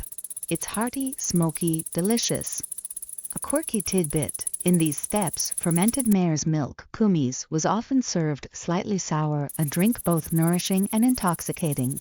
A flask is offered, and when you take a gulp, it fizzes oddly on your tongue, sending warmth down your throat. You cough softly, earning a ripple of laughter from the circle. A storyteller begins, his voice low and gravelly, weaving tales of heroes who rode across these very plains. His words carry images of banners snapping in icy winds, of thunderous hooves, of warriors bowing before sky gods. One story lingers on Genghis Khan, the man who rose from obscurity to command empires. Mainstream historical fact: under his leadership, the Mongol Empire stretched farther than Rome ever did, linking east and west in ways still felt today. But the storyteller doesn't linger only on greatness. He gestures toward the horizon and recounts how steppe tribes clashed as often as they united, alliances shifting like snowdrifts. Historians still argue whether Mongol success came from sheer brutality or from their remarkable ability to absorb and adapt the cultures they conquered. Round the fire, heads nod, some in reverence, others in weary acknowledgement. For them, history is not just story, it's ancestry, blood still humming in their veins. The wind holds, shaking the yurts, but inside the circle the fire burns steady. A drum is brought out, its skin taut, and soon a rhythm rises, deep pulsing, echoing the thud of hooves. A woman sings, her voice soaring above the drum, raw and beautiful. You close your eyes and feel the song wrap around you, both lament and triumph. It is the kind of music that doesn't need translation because it belongs to the bones more than the ears. One of the nomads leans close, showing you his bow, carved smooth, strung tight. He gestures for you to try. The wood creaks as you draw, and though you don't release, you feel the strength required. He nods, satisfied, then explains, through gesture and a few broken words, that every child here learns archery as naturally as walking. You picture small hands gripping bows, arrows whistling through the air, lessons of survival before lessons of letters. Later, you're invited into a yurt. Inside, it's warmer than you expected, lined with rugs, cushions, and furs. A small stove glows in the center, smoke curling up through an opening in the roof. You lie back on a pile of blankets, listening as the wind beats against the felt walls. The family talks quietly, sharing gossip of distant relatives and trading news of herds. Laughter rises when a child tries to imitate a horse's neigh and instead produces a squeak. A young man pulls out a two-stringed horsehead fiddle, the Morin Coeur. Its carved head glimmers in the firelight. He draws the bow, and the sound that emerges is haunting, somewhere between human voice and wind. The melody stretches across the tent, evoking galloping horses and endless skies. You feel goosebumps rise along your arms, not from the cold but from the strange beauty of it. As the night deepens, the stew pot is emptied, bowls set aside. The clan begins another round of stories. One tale claims that wolves once taught their ancestors to survive, guiding them through winters. Another insists that spirits of the sky ride storms, watching over their descendants. A child interrupts to ask if the spirits can see through felt walls. The elders laugh, then answer solemnly, yes, of course they can. You shift under the blankets, your eyes growing heavy. The combination of fire, food, and music is a lullaby in itself. Yet even as you fade, your mind drifts to the larger picture, how people thrived here without stone cities or marble halls, relying instead on movement, memory, and the rhythm of horses. Historians still argue whether nomadic life was freedom or hardship, but sitting here, you feel it's both. Harsh winds outside, warmth inside, always balanced on a knife's edge. The fire in the stove flickers low. The drumbeat has stopped, the fiddle is quiet, and even the wind seems gentler. Someone tucks another blanket over you, and the weight is comforting. The yurt breaks with the wind creaking softly, as if it was alive. Your eyelids close. The last thing you hear is the distant stamp of hooves, whether from real horses or from memory, you can't tell. The steppe stretches infinite and cold, but within the circle of the nomad's hearth, you drift toward dreams warm and safe. The icy steppe dissolves from under your feet, and in its place comes the warm, briny scent of the sea again. This time, though, the rhythm is not steady engines or thunderous longships, but the creak of wooden beams and the slap of waves against a warped hull. You open your eyes to find yourself swaying gently in a hammock, strung between two posts inside a dim, smoky tavern. The air is heavy with rum, salt, and the faint sting of gunpowder. To reintuite haben, pat patchos, pat dream. The walls are rough planks patched where knives and bullets once lodged. Lanterns hang low, casting a golden haze across scarred tables. Sailors sprawl everywhere, boots propped, cards dealt, mugs sloshing.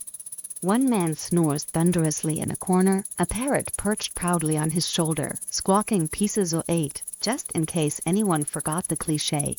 You chuckle softly because sometimes history does lean right into its stereotypes. Use why in the hammock's voice rise and fall. At one table, two pirates argue fiercely about a map, the paper spread flat and stained with ale. One insists the X marks a Spanish galleon wreck off Cuba, the other swears it's merely the doodle of a drunken cabin boy. Historians still argue whether pirate treasure maps ever truly existed or were just romantic inventions. Either way, these two are ready to duel over a squiggle. The tavern keeper, a broad woman with arms like mast timbers, slams down mugs of frothy ale, shouting at them to keep their knives sheathed. She catches your eye and winks as though you've already been here 100 times. She pushes a mug your way, dark, bitter, but warming, and mutters that nobody leaves her tavern thirsty. Nearby, a fiddler scrapes out a raucous tune. Feet stomp, palms clap, and soon a group of sailors whirl into a chaotic dance, boots thudding against the floorboards. One man trips, sprawling into another, and both collapse laughing, rolling until they slam against your hammock, nearly toppling you. You manage to steady yourself, sipping your ale with as much dignity as possible, though you know there's no dignity in a pirate tavern. Stories ripple around the room. A scarred sailor boasts of capturing a merchant ship off Barbados, describing how the crew surrendered without a fight. Another interrupts, mocking that his capture was a fishing boat with more nets than cannons. The room erupts in laughter, mugs banging, rum spilling. A quirky tidbit, pirates often exaggerated their feats in taverns, spinning minor raids into legendary battles, their reputations inflating faster than sails in a storm. The night stretches on. Dice clatter across wooden boards. Someone sings a bawdy shanty about mermaids and missing trousers. You lean back, watching the flicker of lanterns pine shadows on the walls, listening's bravado leaves, and half-draughts weave into an atmosphere thick with legend. But not all is fun. In a darker corner, two men huddle over a letter of marque, a legal license from a crown to plunder enemy ships. One insists it makes them privateers, respectable as any navy. The other scoffs, saying respectability doesn't buy you another round. Historians still argue whether the line between pirate and privateer was anything more than paperwork and politics. Tonight, the line is blurred with rum. A sudden crash jolts you. The tavern door bursts open, and in staggers a dripping figure, seaweed tangled in his hair. He declares he swam ashore after his sloop sank in the shallows. Nobody panics. Instead, a cheer rises. One pirate throws him a mug of rum, shouting, "You'll live, mate." You grin, realizing survival here is celebrated louder than wealth. Later, the music softens. A quieter song drifts from the fiddler, mournful now, telling of sailors lost at sea.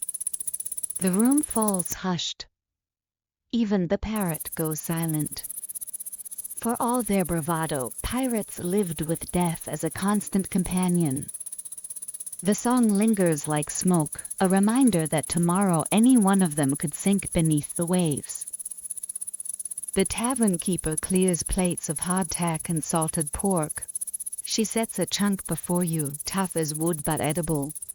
You chew slowly, washing it down with more ale. It's far from fine dining, but here no one complains.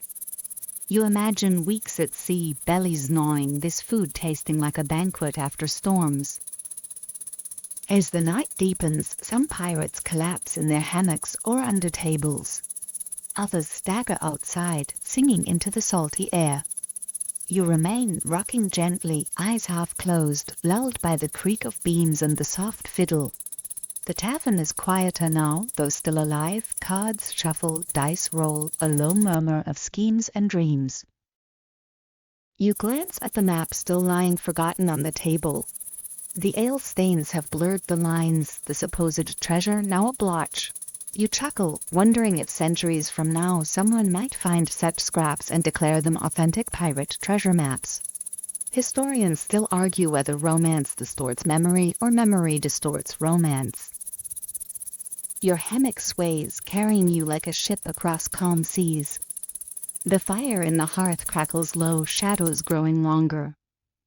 Someone snores, someone mutters in his sleep about cannon fire, someone hums half a shanty before drifting silent. You close your eyes, the taste of rum lingering, the sound of waves faint in the distance beyond the tavern walls. The haven rocks you into slumber, not safe, not noble, but strangely comforting. In this smoky den of thieves and dreamers, you surrender to sleep, adrift between fact and legend. The tavern's smoke fades, the rum's warmth dissolves, and when your eyes open again, the world has changed into white silence. Snow crunches beneath your boots, crisp and dry, every step echoing across empty valleys. There is sin sharp, like glass splinters in your lungs. You're high in the Himalayas now, surrounded by peaks that pierce the sky. Their ridges glow silver beneath the moonlight, and prayer flags flap in the wind, strings of red, blue, green, yellow, white, colors dancing against the cold. The path before you is narrow, winding between cliffs and frozen streams. Each gust of wind carries the low, resonant hum of distant chanting. You follow the sound, trudging upward, your breath clouding, your heart pounding with effort. At last you reach a plateau where a monastery clings to the mountainside like a swallow's nest. Its white walls glow faintly under the stars, golden roofs gleaming with frost. Lanterns flicker in narrow windows, promising warmth. You step inside, and the smell of butter lamps and incense envelops you. The air is warmer here, though faintly smoky, and the chants you heard outside now resonate fully, deep voices layered in unison. Monks in crimson robes sit cross-legged, prayer beads slipping through their fingers, lips moving steadily. The sound is hypnotic, a living vibration that seems to pulse through stone, wood, and bone alike. You're guided to sit among them. A monk with a kind face gestures for you to relax. You lower yourself onto a cushion, and as you close your eyes, the chanting wraps around you. It's not a melody in the usual sense, it's a vibration, steady as a heartbeat, ancient as the mountains. Mainstream historical fact, Buddhist chanting has been practiced for centuries not only as devotion but as a means of meditation, shaping breath and mind into harmony. A gong strikes, its echo rippling like water across the hall. The chant cease and the length falls, so profound you hear your own pulse. A quirky tidbit, in some Himalayan monasteries, silence itself is considered an act of practice, not the absence of sound but a discipline, a kind of language without words. You glance at the monks, their faces serene, and you realize silence here feels louder than any speech. After a time, a younger monk rises, offering butter tea in carved wooden cups. You sip cautiously. It's salty, thick, and strange to your tongue, but warmth floods your body instantly. He smiles at your reaction, clearly amused. You're not the first outsider to struggle with its peculiar taste. Still, in this cold, you appreciate it. The abbot enters, a tall, elderly man with a beard like snowdrift. His robe is simple but worn with dignity. He bows slightly, then sits, his eyes sharp yet gentle. Through a translator, he asks where you've come from. You hesitate, then gesture vaguely toward the horizon. He nods, unsurprised, as though everyone here is from somewhere else. Historians still argue whether monasteries in these high places were meant primarily as centers of isolation or as waypoints for travelers seeking refuge. Tonight, at least, it feels like both. Later, you're led outside into a courtyard. The night is clear, stars blazing with impossible sharpness. The Milky Way arches overhead, so vivid it seems painted fresh across the sky. Monks light large butter lamps, their flames trembling but bright.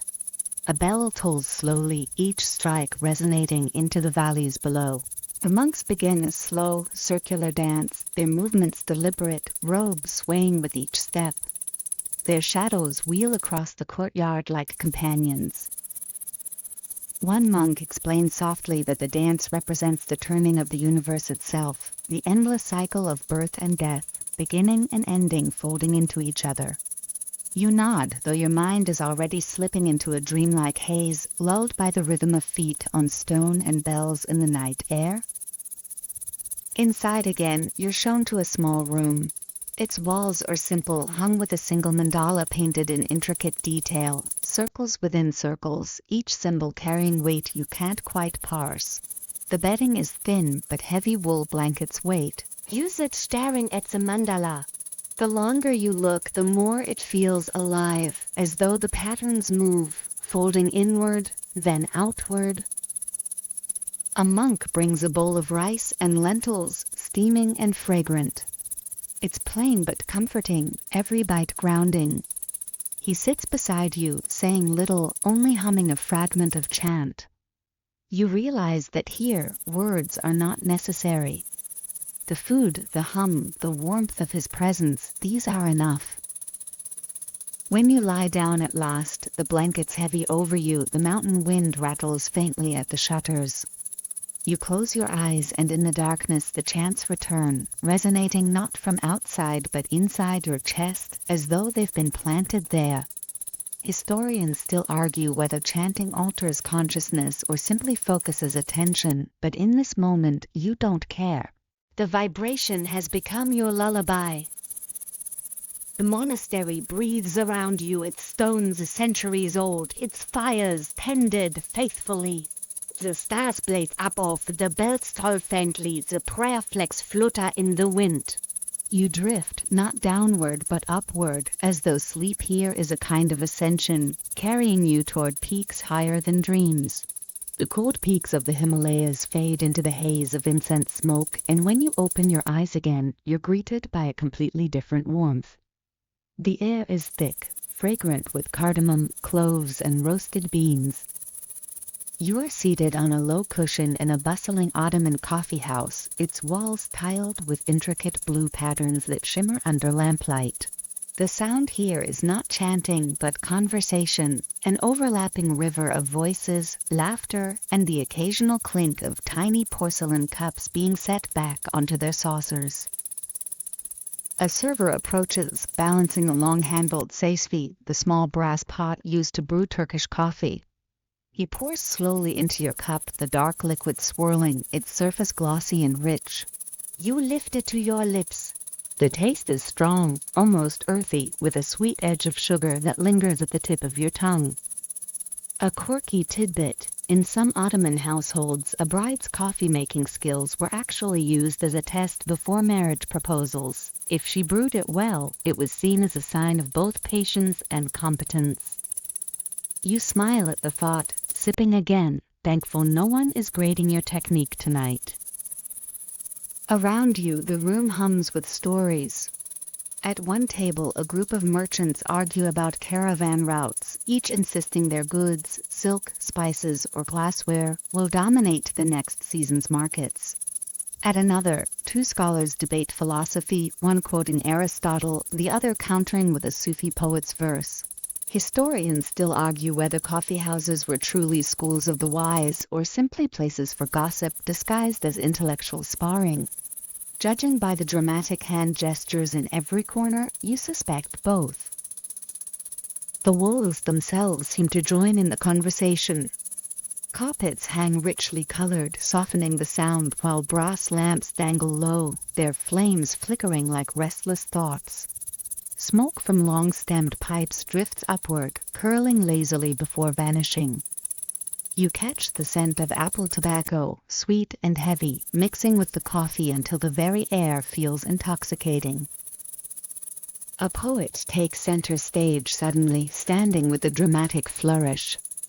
He raises his hand, cup balanced delicately, and begins to recite. His voice rolls like thunder, weaving metaphors of love as rivers, of sorrow as deserts, of faith as stars that cannot burn out. The room hushes, every eye fixed on him. You feel the words even without catching every syllable, their cadence steady and hypnotic.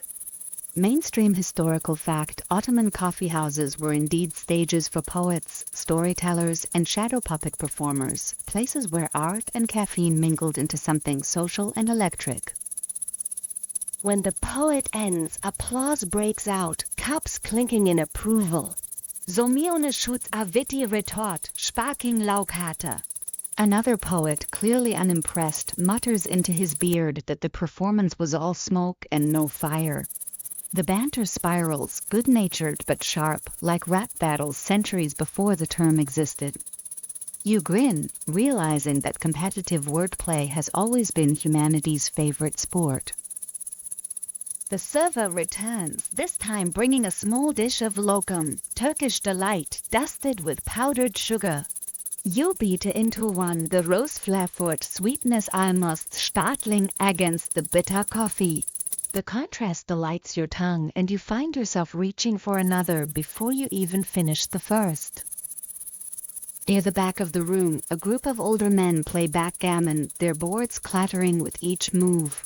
Die Mutterstrategies, Sommerteam slapping peace down with triumph. A younger man tries to join, only to be waved off with laughter and a reminder that wisdom, like skill, takes years. He retreats to sip his coffee and brood, already plotting revenge in future games. A traveler at your table leans close, eager to share news from distant lands. He describes the great bazaar of Cairo, where streets twist endlessly and spices pile high in pyramids of color. Another boasts of having seen Venice, where canals glimmer by torchlight. Their voices layer into a patchwork of the world stitched together by shared sips of coffee. Historians still argue whether these coffeehouse tales spread genuine knowledge or exaggerated fantasies, but sitting here you sense the truth lies somewhere in between. As the evening lengthens, the atmosphere grows more theatrical. A man unfurls a small puppet stage, its backdrop painted with city walls and stars. The lamps are adjusted, casting shadows onto the screen. Karagos and Hasavat, the beloved trickster puppets of Ottoman lore, spring to life. Their voices, pitched high and low, argue, jest, and poke fun at politics. The crowd roars with laughter, delighted to see authority figures skewered to shadows. You realize this is satire disguised in play, safer than shouting truths in the street. The performance ends and cups are refilled yet again. Your own heart races lightly, not from nerves but from the caffeine coursing through you. It's the same jittery comfort you know from modern coffee shops, yet here it feels grander, more communal. Everyone is buzzing, not just with energy but with words, ideas, and laughter. A final round of conversation ripples struck the room. One scholar insists that coffee itself is dangerous, a distraction from prayer and discipline. Another counters that it sharpens the mind, making devotion deeper. The argument escalates, each pulling quotes and verses. Historians still argue whether early bans on coffee were about health, morality, or simply fear of unruly gatherings. Tonight, though, nobody seems eager to ban anything. The cups keep pouring and the words keep flowing. By now the lamps burn lower, their flames small but steady. The room softens, voice mellow, Laukata fading into murmurs. The poet who performed earlier doses against the cushion, his cup tipped sideways. The backgammon board sits abandoned, pieces scattered. The puppeteer packs away his shadows. You lean back, cradling the last of your coffee. Its warmth seeps into your hands, its bitterness clings to your tongue. Around you, the coffeehouse exhales slowly like a great mind settling into sleep. The hum of the room becomes distant, the tiled walls blur, and your eyelids grow heavy. The final thing you hear is the faint clink of porcelain and the whisper of a prayer flag outside in the wind. With that, you surrender, carried into dreams sweet as sugar and deep as coffee's dark embrace. The buzz of conversation fades, the clink of porcelain cups vanishes, and when you open your eyes again, you're no longer wrapped in the warmth of a coffeehouse. Instead, you're standing in a cobbled square, the stones slick with evening mist. A chill drifts in the air, carrying the faint metallic tang of clockwork oil. Above you looms the great astronomical clock of Prague, its painted face glowing faintly in the gaslight. Its gears tick and groan, each movement deliberate, almost alive. You tilt your head back, watching the carved apostles shift into place, while the skeleton figure rattles his hourglass, reminding you, rather rudely, that time will win in the end. You smile at the irony, sipping the silence as if it's a warm drink.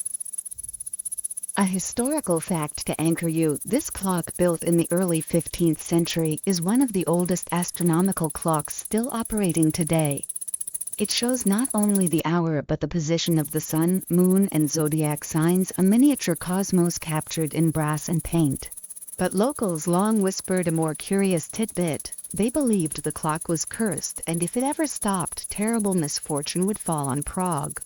Some even claimed that the original clockmaker had his eyes gouged out to prevent him from recreating such a marvel elsewhere. That's one way to keep your invention exclusive, though not exactly in the spirit of sharing knowledge. As the gears turn above you, the square fills with a hushed kind of energy. Shadows stretch long, distorted by lamplight. You drift into an alley drowned by the sound of music. Violin wails from a tavern doorway, its tune haunting yet strangely comforting, like a lullaby written by ghosts.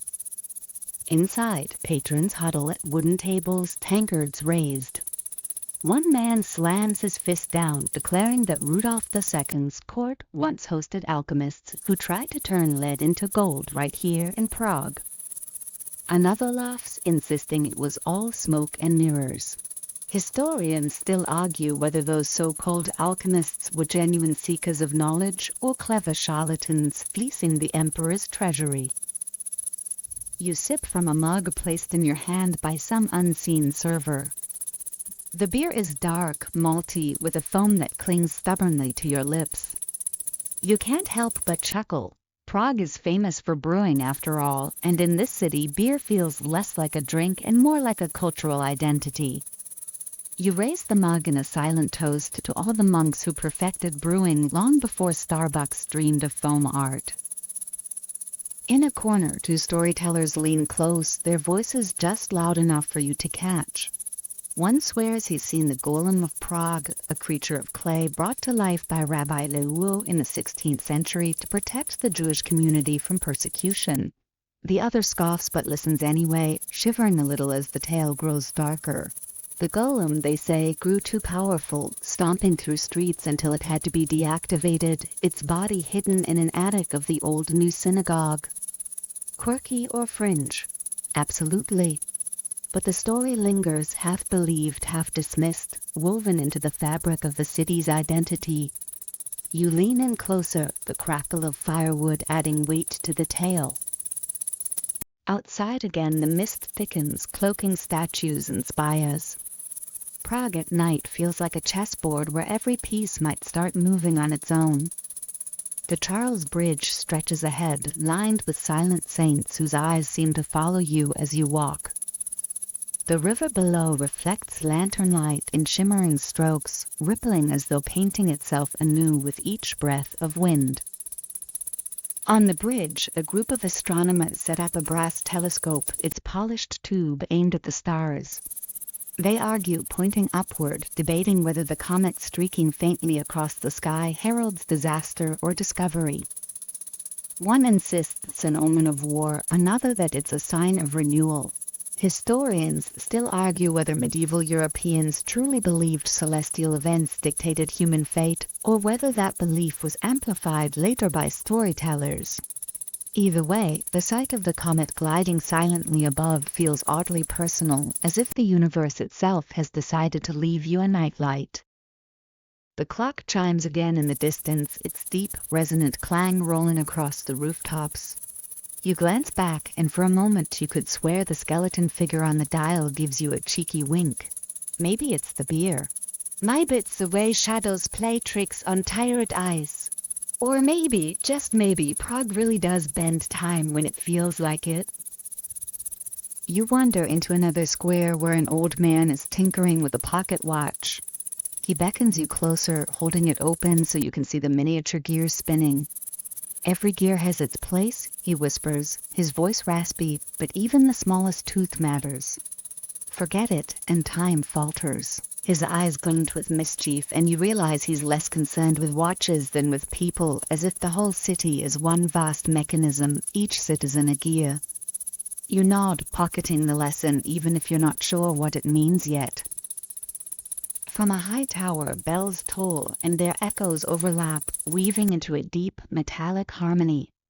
It's strangely soothing, as if the entire city is breathing in rhythm, an enormous lullaby forged from bronze. Your step slow, your heartbeat softens. Even as you chuckle at the idea of being lulled to sleep by bells meant to wake people, you can't deny their affect. A final stop draws you into a hidden courtyard. Here, a group of apprentices sit cross-legged around a master clockmaker. He adjusts a massive gear with careful hands, explaining the balance between weight and motion. Too fast, he says, and the pendulum loses grace. Too slow, and the world forgets it's moving. He looks up at you briefly, as if he's been expecting you. Then he returns to his gears, his students scribbling notes furiously. You linger, soothed by the steady click of tools and the patience of craft. The night deepens. The mist wraps tighter around Spire as the streets grow quieter and even the taverns begin to hush. You return at last to the astronomical clock, its face glowing softly like a lantern left just for you. The apostles shift again, the skeleton raises his hourglass, and the gears tick onward, eternal, relentless, but oddly comforting. You close your eyes, listening to the mechanical heartbeat of Prague. The ticking becomes a metronome for your breathing, slow and steady, carrying you toward rest. The city hums with secrets, myths, and debates, but for you it becomes a lullaby of brass and time. And as you lean back against the cobblestones, the world folds into darkness, each tick carrying you closer to dreams. The ringing of Prague's bells fades into the crackle of firewood, and when you blink, you're no longer standing among spires and mist, but crouched beside a campfire in a wide, open land. The air smells of pine, smoke, and something faintly metallic, the scent of tools and rifles cleaned by tired hands. You sit on a rough log, sparks dancing up toward a velvet sky strewn with stars. Around you stretches the American frontier, endless plains rolling into distant mountains, the kind of horizon that seems to promise both freedom and exhaustion in equal measure. The fire glows warmly, its light bouncing off the faces of the small group gathered near you. Their clothes are dusty, patched, worn thin from weeks of travel. One man strums a banjo lazily, his voice low as he hums a tune. Another pokes the fire with a stick, sending up tiny fireworks of ember. A woman adjusts a pot hanging over the flames, stirring beans and salt pork with deliberate patience. This is dinner, simple, filling, and if you're honest, not particularly Instagram-worthy. But after miles of trudging behind a wagon, it tastes like heaven. A mainstream historical fact, pioneers on the westward trails in the 19th century really did survive on meals like beans, salt pork, biscuits, and coffee, with luxuries like sugar or dried fruit only when luck was kind. Yet there's a quirky tidbit too. Many wagon trains included fiddlers or banjo players hired specifically to keep spirits up. Music wasn't just entertainment, it was survival, a way to soften the monotony of the journey. You glance at the banjo player here and smile, realizing his casual strumming is just as vital as the beans bubbling in the pot. The night grows quieter, broken only by the soft whoops of coyotes in the distance. One of the men tips his hat toward the sound, muttering that the coyotes are laughing at him again. He claims they're mocking his terrible singing voice. The others chuckle, though someone adds that coyotes have always been tricksters in native stories, creatures that dance between wisdom and mischief. Historians still argue whether these tales were taken seriously as moral lessons or simply told for amusement around fires just like this one. Either way, you can't help but imagine the coyotes out there, wagging their tails and smirking at your little camp. A boy pokes at the fire, eyes wide with exhaustion but refusing to sleep. He begs for a story. The eldest pioneer obliges, leaning forward, his face lined by both years and starlight. He tells of Daniel Boone, of how Boone carved paths through Kentucky's wilderness, his rifle always at the ready. He adds in dramatic flair, wolves with glowing eyes, rivers that rose in floods, mysterious lights in the woods.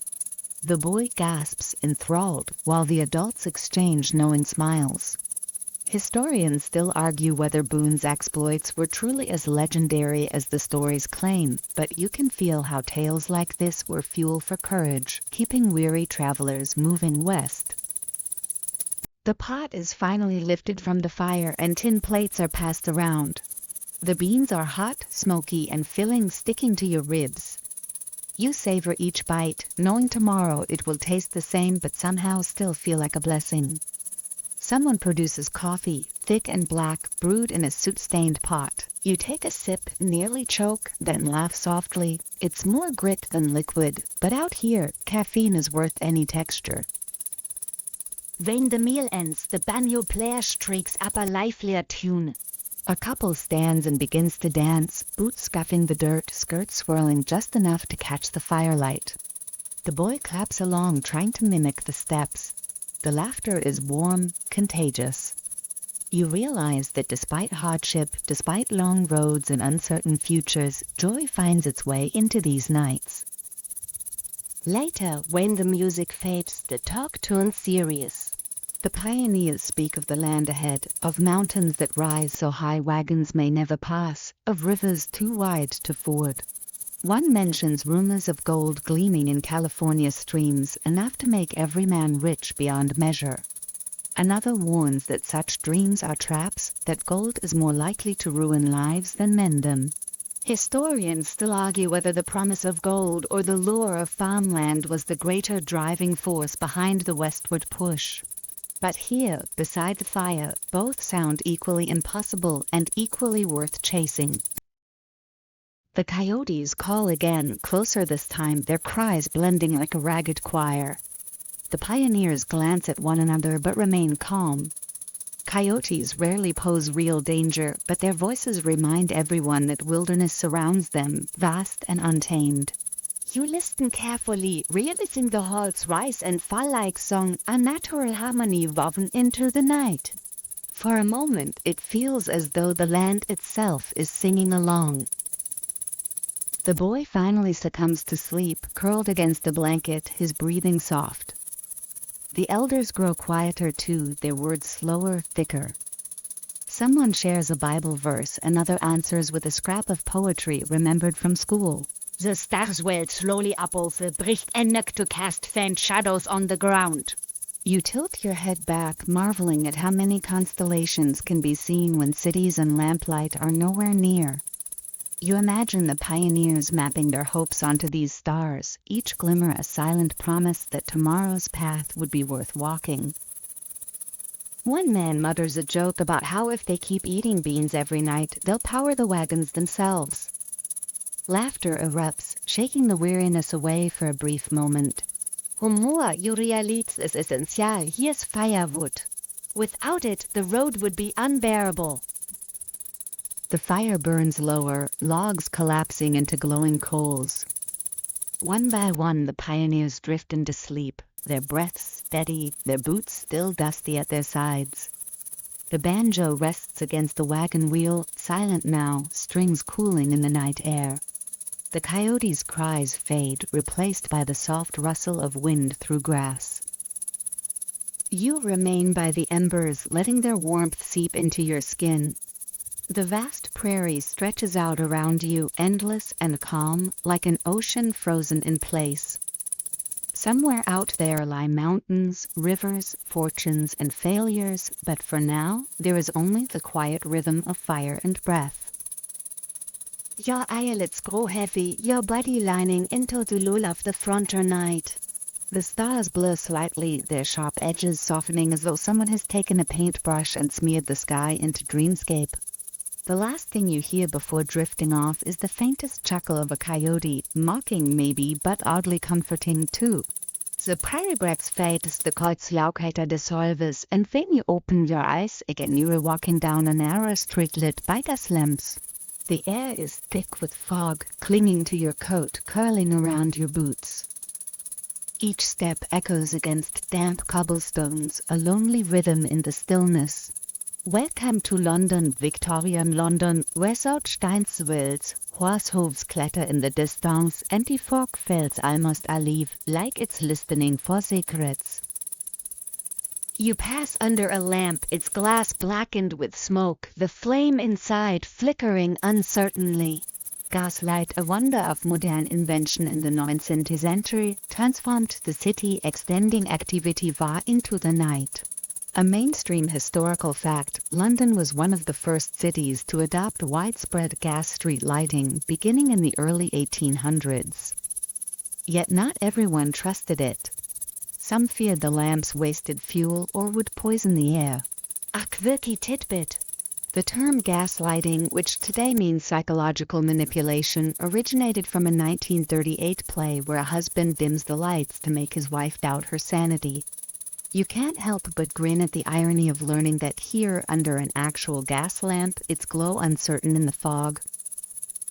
The street curves, leading you toward the Thames. You hear water slapping against piers, smell the sharp tang of coal smoke, and catch faint strains of accordion music drifting from a nearby pub. As you approach, the door swings open and warm laughter spills out, along with a cloud of ale-scented air. Inside, patrons raise mugs of frothy beer, their laughter mingling with off-key songs. You slip in quietly, leaning against the bar. A man at the counter is telling a story, his voice booming. He swears he saw Jack the Ripper vanish into the mist one night, his knife glinting, his coat long and black. The pub erupts, half gasp, half groan. Some nod knowingly, others shake their heads. Historians still argue whether Jack the Ripper was a lone killer, a group, or perhaps even a myth exaggerated by newspapers eager for sales. You sip your drink and realize how fear and rumor were often stronger than fact in these foggy streets. The accordion strikes a jaunty tune. A young woman twirls, skirts flaring, while men clap along. Her cheeks are flushed, her laughter sharp and free, a burst of brightness against the gloom outside. You notice a plate of jellied eels on a nearby table, glistening under the lamplight. You hesitate but take a bite. It's chewy, slippery, oddly salty. You cough, then laugh softly. Maybe not your favorite midnight snack, but certainly authentic. Leaving the pub, you wander into Whitechapel, the fog ticker here via colder. The narrow alleys twist and bend, brick walls closing in. You pass a group of costermongers huddled around a cart, their barrows piled with apples and chestnuts. One boy calls out, offering roasted chestnuts for a penny. You accept, warming your hands on the paper cone. The taste is sweet, smoky, comforting, and the boy grins with a gap-toothed smile as if he's handed you treasure. The fog swallows the street again, muffling sound. You hear the rattle of carriage wheels, the distant strike of a bell. A lamplighter appears, long pole in hand, moving from lamp to coax flames to life. His figure vanishes and reappears, swallowed by fog with each step. It feels like watching time itself flicker in and out of existence. On Fleet Street you glimpse rows of printing presses through a window, their gears clattering. Newsboys shout headlines, some true, many exaggerated. One boy cries, "Murder in the East End," while another counters, "Queen spotted at masked ball." You smile, realizing sensationalism is hardly a modern invention. Historians still argue whether Victorian newspapers shaped public fear or merely reflected it, but standing here you see how ink and rumor created as much smoke as the factories. You turn a corner and nearly stumble into a horse-drawn hansom cab. The driver tips his hat, his horse snorting clouds into the fog. You climb in, settling into the leather seat. The cab rocks forward, hooves striking rhythmically, wheels clattering. Through the small window, London drifts by, gas lamps glowing faintly, chimney stacks stabbing upward, fog curling like a restless spirit. The right feels dreamlike, the city half visible, half imagined. The cab halts near St. Paul's Cathedral. Its great dome looms, a ghostly silhouette rising above the mist. You climb the steps, your boot scraping stone. Inside, the air is warmer, scented faintly of wax. Candles glow, their light golden and steady, pushing back the darkness. A choir's voice rises, filling the cavernous space with harmony. The sound is soft, then soaring, as though the building itself is singing. You sit quietly, letting the music wash over you, the echoes long and comforting. Back outside, the fog has deepened, so thick it feels like velvet brushing your skin. Shapes emerge suddenly, statues, railings, even people, then vanish again as though swallowed whole. One figure, cloaked and silent, glides past you. You shiver but remind yourself that half the ghosts of London are really just tricks of fog and imagination. Still, your heart beats a little faster until the figure disappears entirely. The streets grow quieter as midnight nears. The vendors have packed up, the pubs have dimmed, the hansom cabs fewer. Only the fog remains constant, curling and shifting, as if guarding the city's secrets. You hear water dripping, boots striking stone, a door creaking open and shut. London at night is not silent, but it whispers instead of shouting, each sound wrapped in shadow. You return to the banks of the Thames, leaning against a railing. The river flows dark and steady, lantern light shimmering on its surface. You imagine all the ships that have sailed here, merchant vessels, warships, ferries, all carrying their own stories. A rat scurries across the pier, pausing to glare at you before disappearing. You chuckle softly, deciding he was probably the unofficial mayor of the docks. The bells of Big Ben toll in the distance, slow and deep. Each strike rolls through the fog like a heartbeat, steady and sure. You breathe with it, your chest rising and falling in time. The city may be crowded, dirty and restless, but in this moment it feels almost tender, as if it wants to rock you gently towards sleep. You close your eyes. Fog softens, the gas lamps blur into halos, and the murmur of London becomes a lullaby. The cobblestones beneath your boats fade and you lean into the rhythm of half bells and whispers. The city breathes and you drift with it, carried on its smoky lull. The fog of London tints, and when you open your eyes again, you are standing in a desert where the night wind hums like a flute. Sand stretches in every direction, silvered under moonlight, its rippling dunes shifting with each sigh of air. A circle of lanterns flickers in the distance. You draw closer, your feet crunching softly until you see them, figures in white robes, spinning slowly, steadily in an open courtyard. Their arms are lifted, their skirts billow outward like unfurling blossoms, and the desert seems to breathe in time with them. You have wandered into the world of the whirling dervishes. The sound is gentle at first, the thump of a drum, the sigh of a reed flute, the rustle of cloth. Then voices join, low and steady, chanting words older than empires. A mainstream historical fact, the Mevlevi order of dervishes, founded in the 13th century in Konya, Turkey, practiced this ritual dance, sema, as a form of meditation, seeking union with the divine through rhythm and rotation. But here in the desert night, it feels less like performance and more like the heartbeat of the earth itself. You sit on the sand, entranced. One of the dervishes spins faster, his eyes half closed, his face serene. Another tilts his head back, his voice rising higher in song. The stars above seem to echo their motion, turning slowly in the vault of the sky. A quirky tidbit comes to mind. Some travelers once claimed dervishes spun so long they could bore holes into the ground with their feet. It's not true, of course, but staring at the spirals of sand beneath their steps, you can see how the exaggeration began. The music swells and they are taken with incense. A breeze carries the scent of myrrh and frankincense, sharp and sweet, mingling with the dust.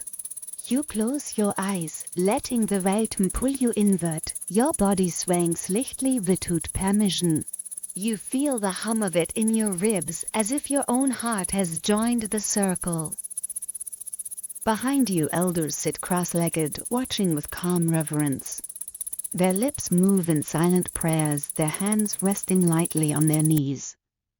One of them leans toward you, whispering that every spin mirrors the orbit of planets, the turning of galaxies, the endless cycle of life and death. His voice is quiet but steady, and you shiver, realizing the desert around you truly does feel like the cosmos stretched open. Historians still argue whether the dance was meant more as spectacle or as pure devotion, but in this moment the distinction feels irrelevant. The drumbeat grows louder, your pulse capping pace. The dervishes whirl faster, skirts flaring wider, the lantern flames flickering wildly in their draft. The sound of feet on sand is steady, hypnotic. You notice how they never collide, though the circle is tight, as if some invisible geometry keeps them apart. You think of clockwork, of tides, of the quiet math hidden in chaos. And you laugh softly at yourself, realizing you're trying to intellectualize something meant to bypass intellect entirely. A sudden gust of wind rises, carrying sand into the air. The lanterns scutter, shadows leaping across the dunes. The dervishes spin on, unfazed, their forms blurred by swirling dust. For a moment they look less like men and more like constellations given shape, Orion, Cassiopeia, the Great Bear, all dancing together. You remember lying on the Silk Road sands in an earlier journey, listening to astronomers bicker. Here, there is no debate, only motion and surrender. One of the dervishes falters, stumbling slightly before catching himself. A ripple of laughter passes through the circle, not mocking, but gentle, forgiving. You grin, realizing even sacred whirls have their clumsy moments. Somewhere in the cosmos, you're sure, a planet wobbles now and then too. The chanting softens. The drum slows. One by one, the dervishes stop spinning, their robes settling, their arms lowering. They kneel in the sand, heads bowed, breath heavy but serene. The lens descends vast and deep, broken only by the hiss of wind. You realize your own body is trembling lightly, your hands still tingling as if charged with static. An elder beckons you closer. He pours tea from a brass pot, the steam fragrant with mint. You zip the warmth steadying you. The elder smiles, lines deep at his eyes, and murmurs that spinning is not about losing balance, but about finding a center so steady it holds even while the world turns. You nod, pretending you understand fully, though part of you knows the lesson is meant to linger, to unravel itself later in dreams. The group shares flatbread, dates, and olives, passing the simple meal hand to hand. Laughter bubbles up again, soft jokes about who spun longest, who looked dizzy. You realize the ritual is not separate from life but stitched into it, devotion, food, humor, community, all orbiting the same fire. As the meal ends, the lanterns are snuffed one by one. Darkness deepens, but the stars above blaze brighter, their light cold yet steady. You lean back on the sand, your body heavy, your breath slow. The dunes curve like waves frozen mid-motion, the sky arch vast and endless. Somewhere far away, a coyote, or perhaps its desert cousin, the jackal, calls once, then falls silent. The last dervish hums a low note, a sound that seems to seep into the ground itself. It vibrates faintly through your spine, lulling you deeper. Your eyes blur, the stars smearing into soft trails as if the heavens themselves are spinning now. The sand beneath you feels like a bed, cool and forgiving. And just as the circle of dancers spun endlessly into the night, you too let go, your thoughts whirling once, twice, then settling into stillness. The desert holds you gently, the stars keep watch, and sleep arrives like a final orbit closing. The desert winds fade, and when your eyes flutter open again, you find yourself wandering through a city that doesn't quite exist yet. Towers rise in skeletal frames made of glass and steel, but vines curl through their bones as if centuries have passed. Streetlights flicker, though no one tends them, and the pavement beneath your feet is cracked, sprouting wildflowers in defiance of whatever order once tried to hold them down. You are walking through future ruins, a city that has not been built and yet already has fallen. The silence is immense. Somewhere a distant hum, perhaps the ghost of machinery, echoes between buildings. You wander down an avenue where advertisements glow faintly, their colors bled and faded. A mainstream historical fact comes to mind. Archaeologists in the far future may study our skyscrapers as carefully as we study the pyramids today, digging through abandoned malls the way we dig through the ruins of marketplaces in Pompeii. And here you are, getting a sneak peek, the tourist of tomorrow. You pass a fountain cracked in two. Water still trickles, though you can't tell from where. The sound is soothing, trickling like a mountain stream, though its basin is filled with dust and pebbles. A quirky tidbit flickers in your thoughts. In 1989, an American artist buried a time capsule filled with things like a can of beer and a beat-up pair of sneakers scheduled to be opened in 100 years. You wonder if the city around you is one giant time capsule, sealed by accident. What will future archaeologists laugh at first? Our fast food wrappers? Our tangled phone chargers? Probably both. Above you the stars still shine. The city hums faintly as if alive but tired. You notice murals painted across broken walls, depictions of rockets, oceans, faces smiling upward. The paint is peeling, but the intentions linger. Historians still argue whether civilizations are remembered more for their failures or their dreams, whether Rome endures in our minds because of its collapse or because of its roads and art. Standing here, you feel both, the melancholy of what's been lost and the wonder of what's been imagined.